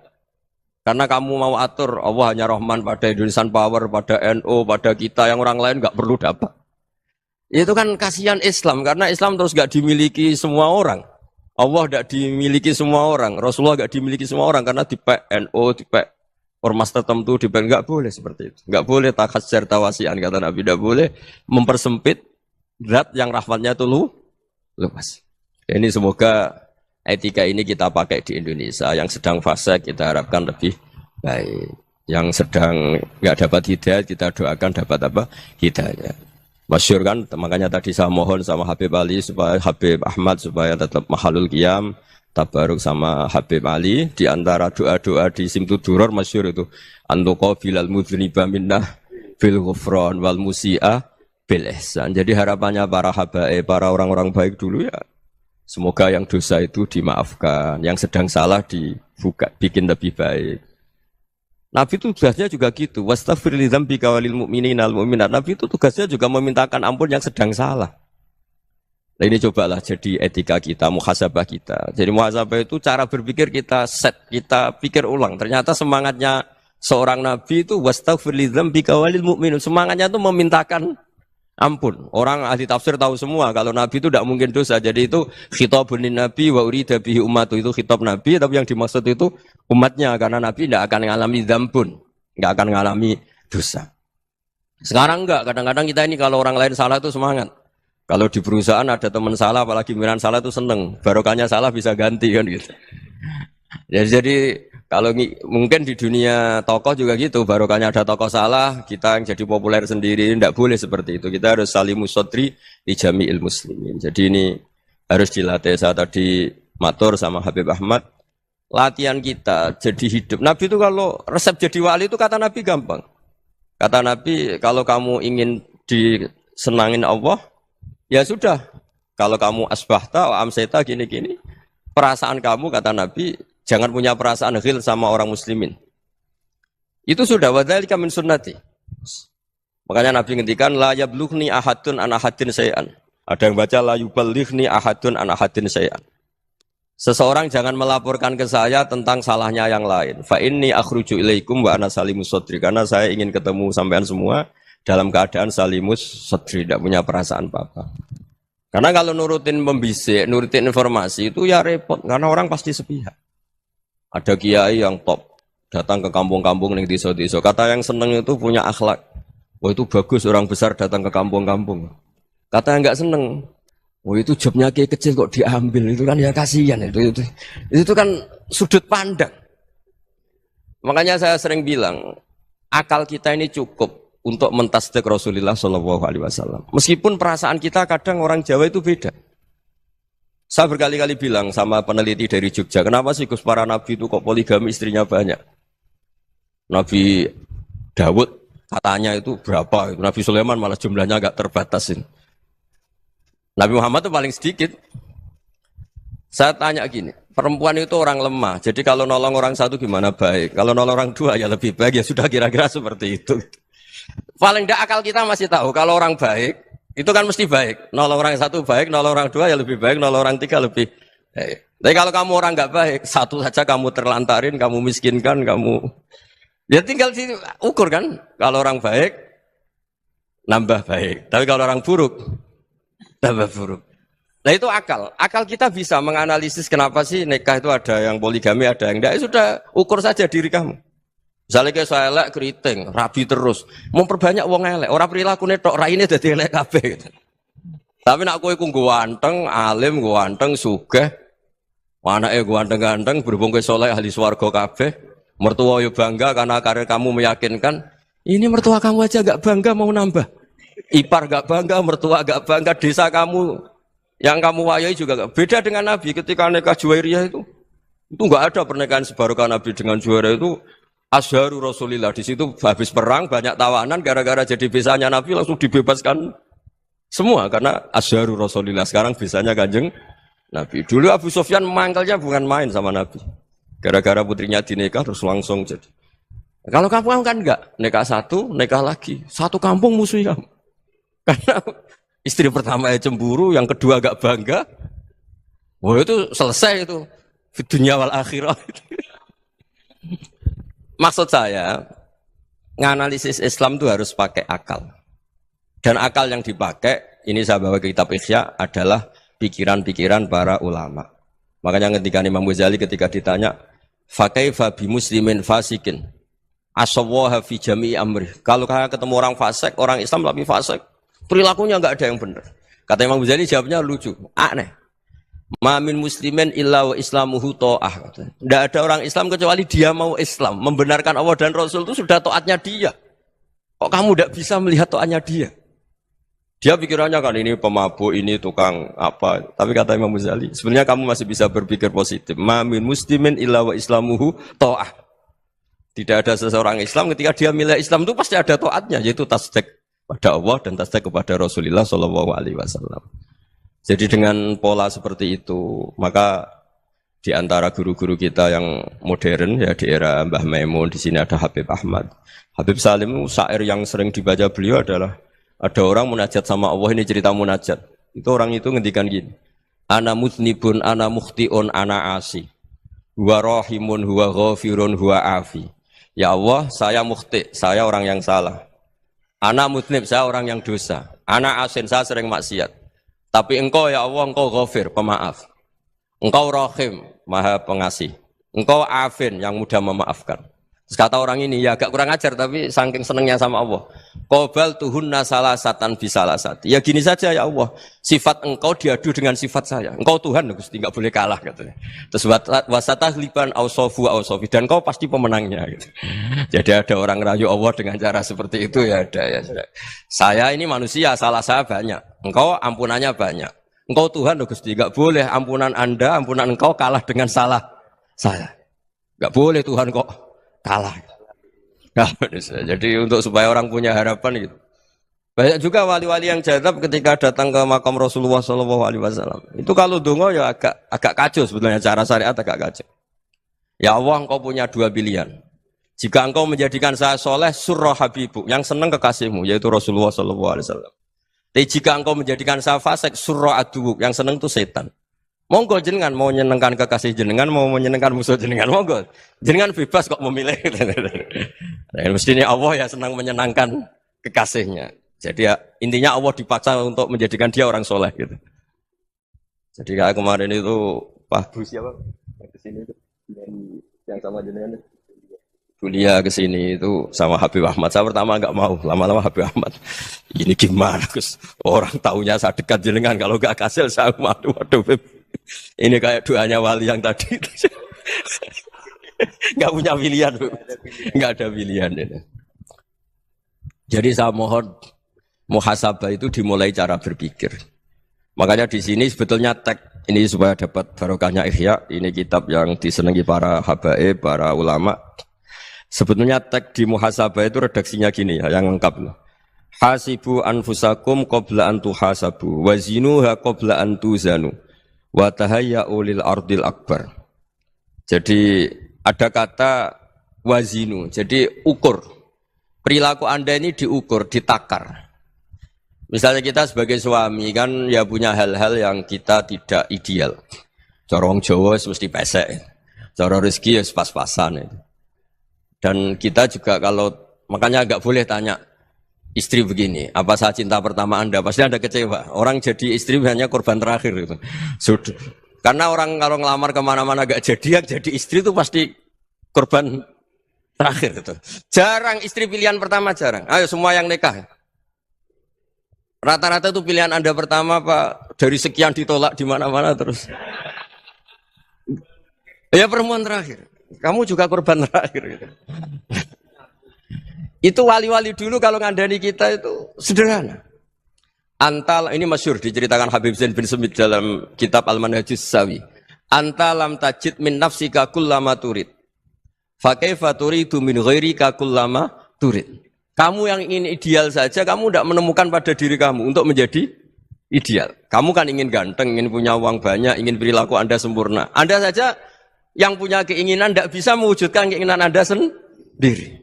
Fa kaifa turidu min ghairika ma turid. Jadi anta lam tajid min nafsika kullama turid. Fa kaifa turidu min ghairika kullama turid. Kamu yang punya keinginan saja. Misalnya saya ingin punya uang banyak, perilaku saya selalu benar, enggak pernah salah. Loh, saya yang ingin saja dengan diri saya enggak bisa untuk benar terus. Kok kamu berharap orang lain selalu benar? Jadi anta lam tajid ya sama.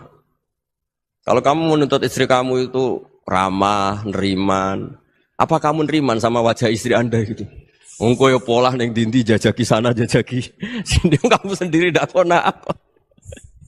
Jadi itu nasihat yang luar biasa. Anta lam tajid min nafsika kullama turid, fa kaifa turidu min ghairika kullama turid. Kamu mau menghormati semua orang, ndak mau kan? Kemudian Anda berharap semua orang menghormati kamu. Kamu tidak ingin kan orang lain semua menghujat kamu. Sementara kamu enak aja menghujat orang lain. Makanya Rasulullah SAW ini luar biasa ketika bikin kaidah sosial. Apa la yu'minu ahadukum hatta yuhibba li akhihi ma yuhibbu li nafsihi. Jadi kalau ukuran iman itu sederhana. Kalau sesuatu itu baik, nyaman bagi Anda, ya bayangkan itu pada teman Anda. Misalnya Anda bangun tidur sudah acak-acakan, nggak punya uang, utang jatuh tempo, kan nggak ingin ketemu orang. Ya kamu jangan bertamu ke jenis ini, karena dengan kamu yang alami juga gak siap ketemu orang. Makanya ada Habib Alim itu dilapuri sama seseorang. Beb, dulu teman saya itu ketika saya kaya itu sering main ke saya. Setelah saya miskin, mereka tidak main ke saya. Kata Habib itu bagus, sunnah Allah begitu itu bagus. Coba kalau kamu dulu kaya, teman kamu main kan kamu gaya. Di rumah ada makanan, bisa hormat tamu. Setelah kamu miskin jadi buruh manol di pasar atau buruh bikin boto, teman kamu datang, malu enggak kamu? Mendingan enggak datang gitu. Akhirnya baru, oh ya alhamdulillah kalau gitu. Loh iya kan dulu teman kita datang, kita ada Alphard, istri cantik, rumah bagus. Lah kita miskin, buruhnya orang pas dibentak-bentak, teman kamu udah datang. Milih datang kamu enggak kalau setelah kamu jatuh? Enggak kan? Jadi barokahnya ilmu itu terus. Ya, tapi kadang-kadang orang tuh, wah setelah saya miskin teman-teman enggak kasih ke sini. Ya kalau kamu sudah jatuh, teman-teman kamu situ jadi tontonan. Ya mulai sekarang cara berpikir itu dirubah.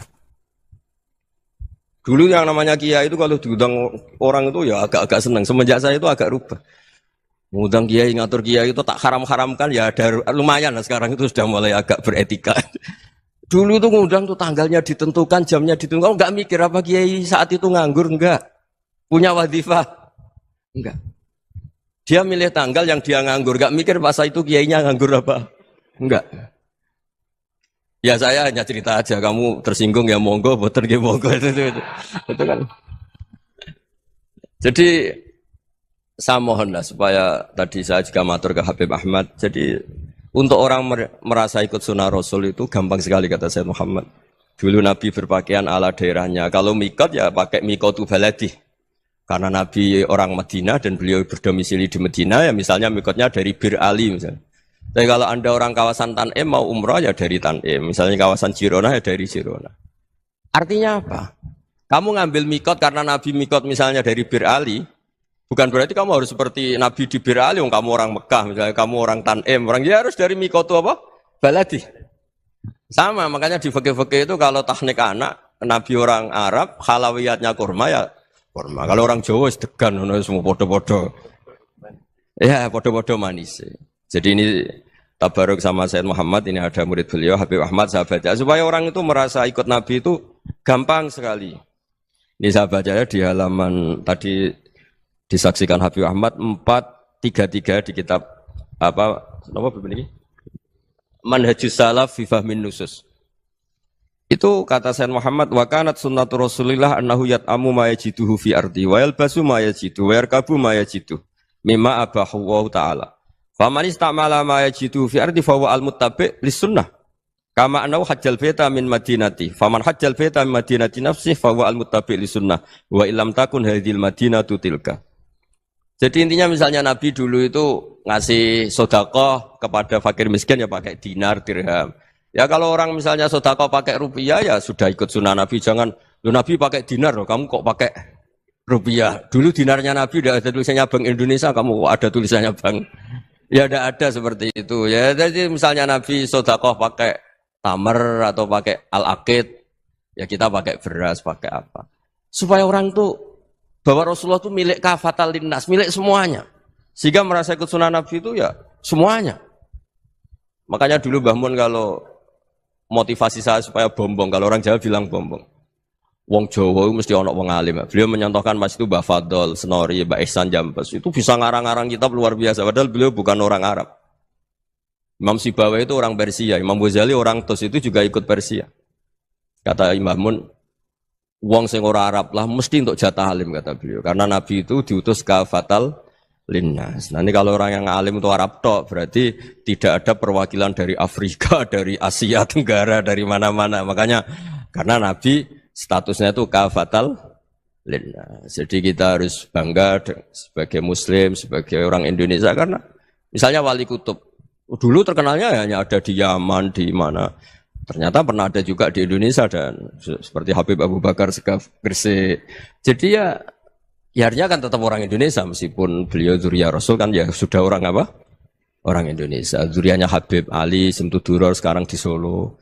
Jadi Indonesia juga dapat alawin banyak dari Sadatinal Alawin juga banyak. Jadi saya mohon barokahnya ngaji seperti ini melihat orang lain tuh gampang. Bayangkan tuh kalau anak kamu. Makanya Nabi nanti kalau nggak percaya lihat di Hikam nomor 15 di kitab saya itu. Di situ dijelaskan oleh Hikam.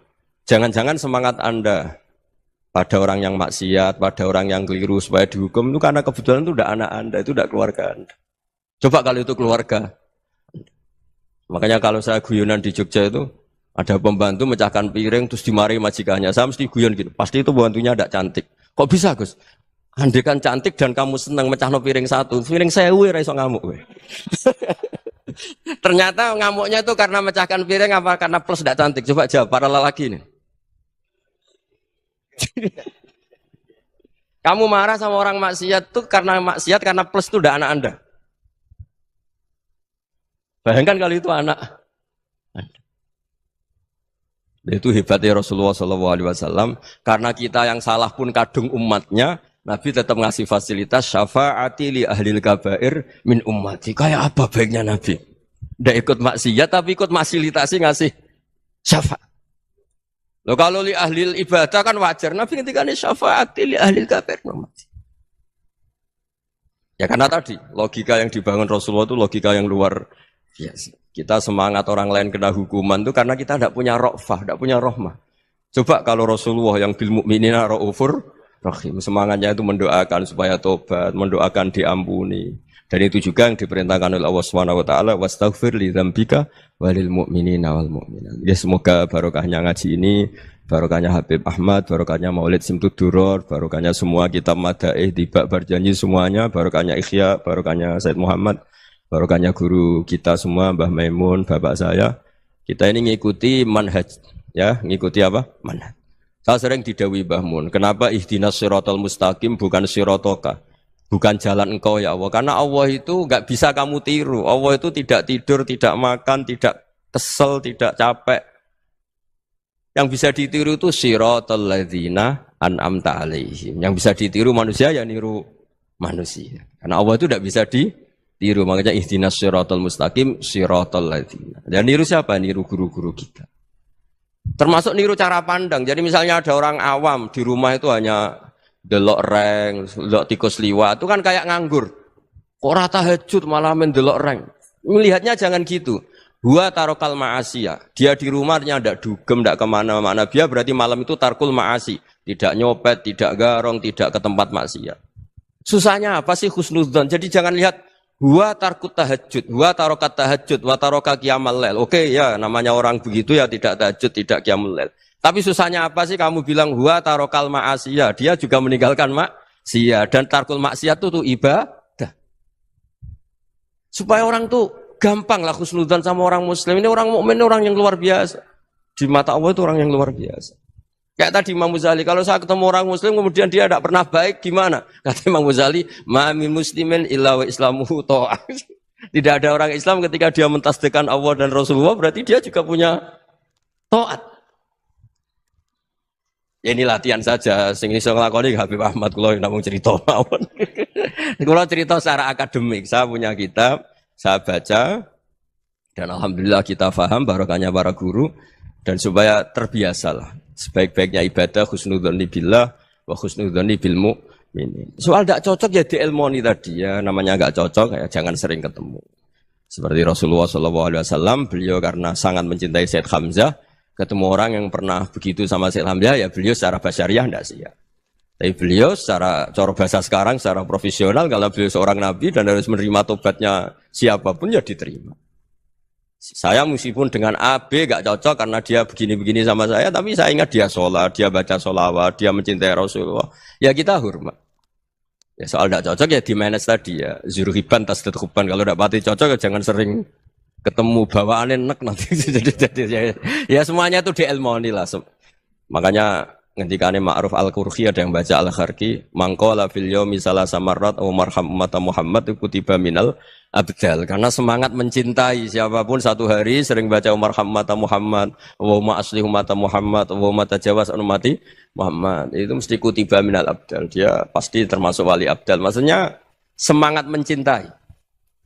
Ya dilatih lah. Misalnya Indonesia Power atau PLN. Andai kan tidak ada PLN itu kayak apa? Orang nggak bisa ngaji, tidak bisa aktivitas, ya barokahnya ada PLN, barokahnya jasanya. Kita sadar, tidak semua kebaikan kita ini memenuhi keinginan orang banyak. Orang banyak ingin listrik, ingin saluran apa, dan itu kadang yang mewujudkan orang lain atau kelompok lain.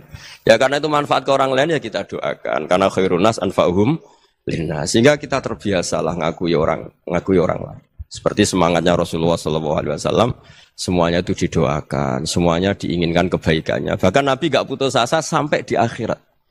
Ketika Nabi lain sudah putus asa karena sudah akhirat, Sampai dimintai syafaat semuanya bilang nafsi, nafsi.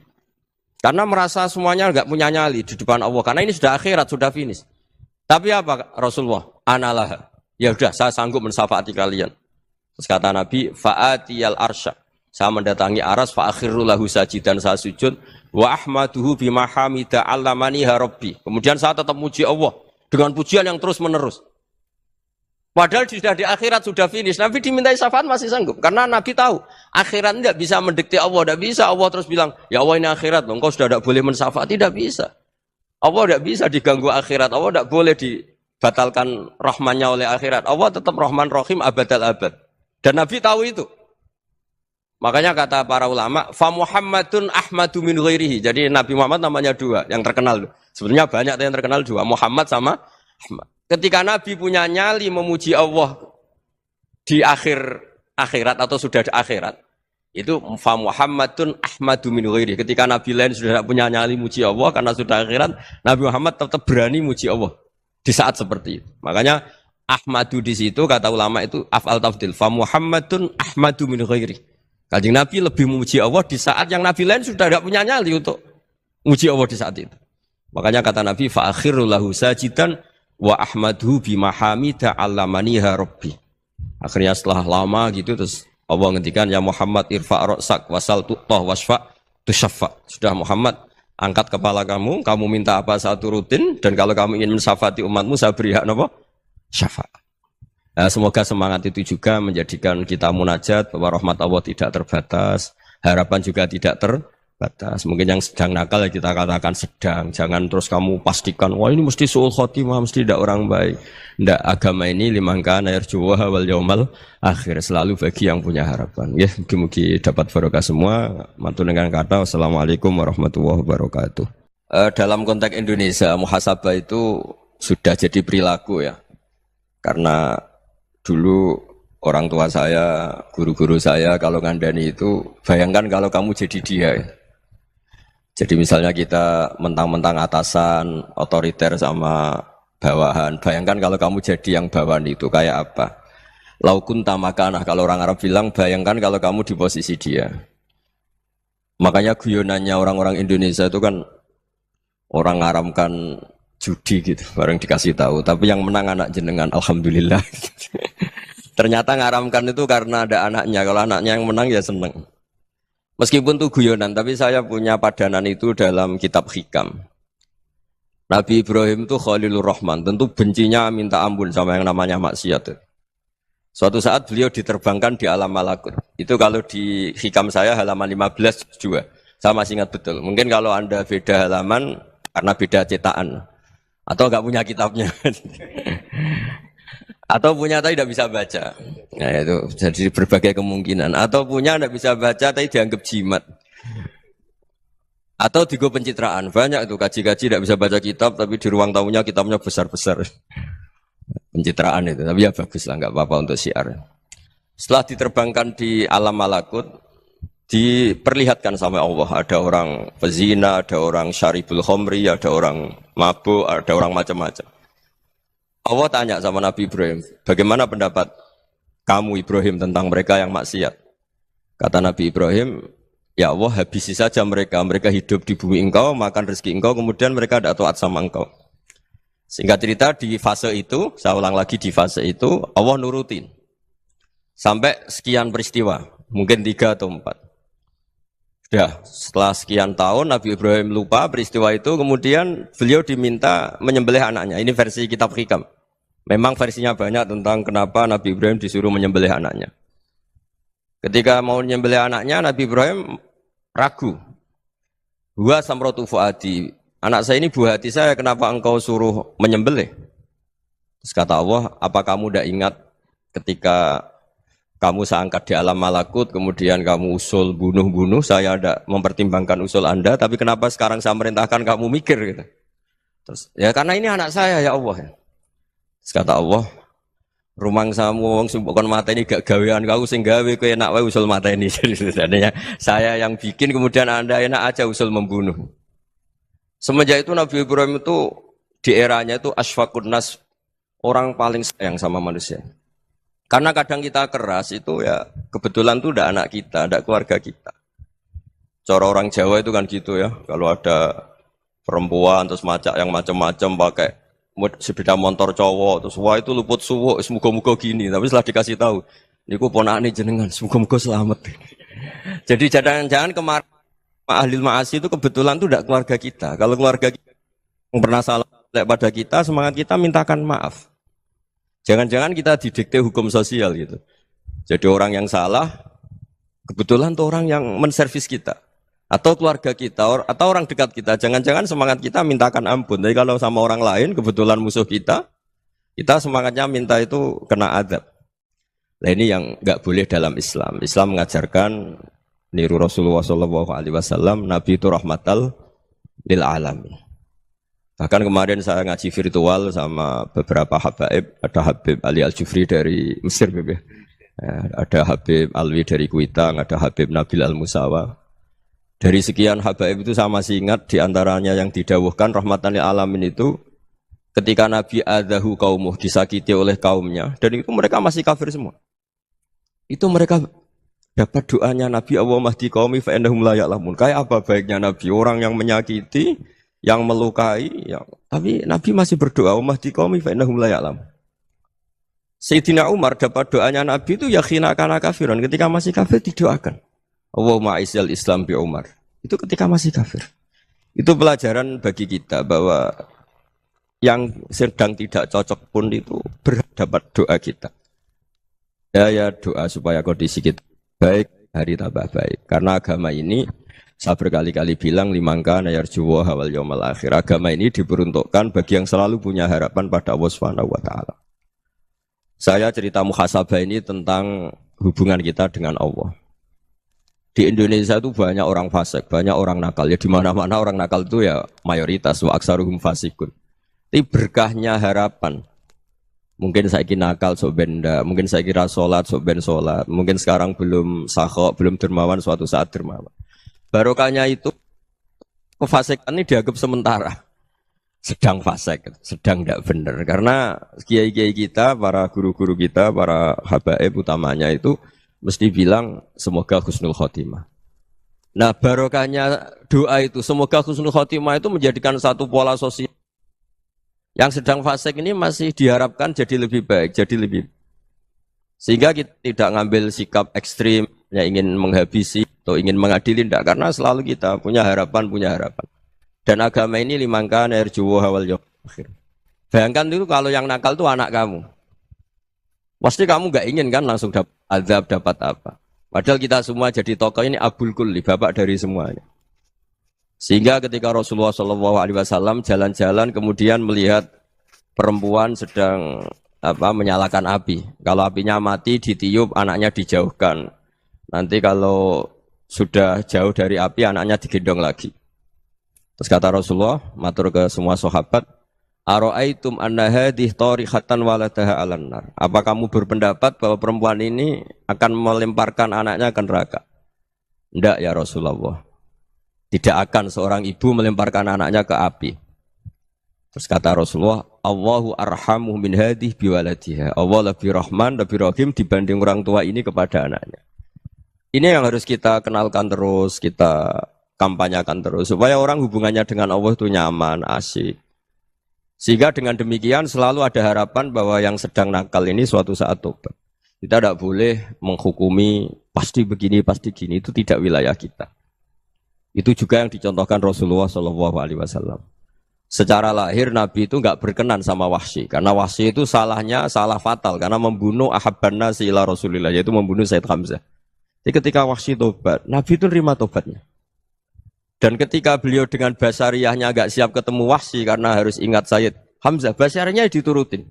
Oke, kamu iman, saya turutin, tapi jangan sering ketemu saya.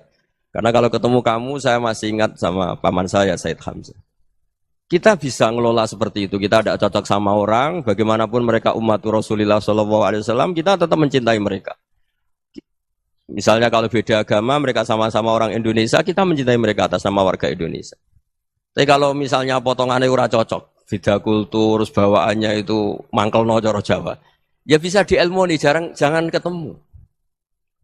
Wong sudah tidak cocok, ingin ketemu nyari solusi. Roh ini tok seneng itu kan ya repot itu. Ya sudah kalau nggak pati cocok ya jangan sering ketemu. Dan itu kita bisa memanage seperti itu tuh bisa. Saya berkali-kali cerita tentang Imam Syafi'i. Kalau dikasih tahu ya Imam Aba Abdillah, panggilannya Imam Syafi'i, tetangga Anda ini ternyata banyak yang nggak senang Anda. Jawabnya beliau senang. Ya bagus kalau nggak senang saya, ndak utang saya katanya. Jadi gara-gara sampean seneng aku ngatur aku ini kan. Nah, mungkin sampean rasa seneng kan ya enak. Jadi hidup itu dianggap happy. Kalau seneng ya teman silaturahim, kalau nggak seneng ya nggak bakal utang gitu. Baru kayak seneng itu nggak ganggu. Gitu. Jadi dulu itu orang bisa ngelola seneng nggak seneng itu bisa. Karena ada kearifan hubungan dengan Allah Subhanahu wa Ta'ala. Hidupnya selesai karena masyghul bi dzikrillah. Mereka sibuk dengan Allah. Makanya kata ulama-ulama tasawuf, kamu jangan melihat manusia perilakunya, tapi kamu juga harus ingat yang gerakkan semua itu Allah Subhanahu wa Ta'ala. Dengan demikian kita farah, kita senang.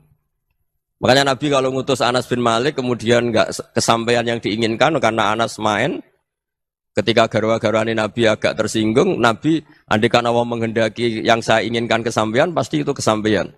Jadi dianggap kegagalan Anas nggak manggil yang dituju Nabi itu ya kersane Allah ya enteng saja. Sayyidina Ali lebih parah lagi yang dialamin. Itu dalam beliau kalau dipanggil itu nggak cepet-cepet ke sana. Ketika ditanya, kenapa kamu tak panggil nggak cepet ke saya? Amin tu ukubatak. Karena aku tahu engkau orang baik. Orang baik itu pemaaf. Jadi makanya orang-orang soleh dulu itu bodoni itu.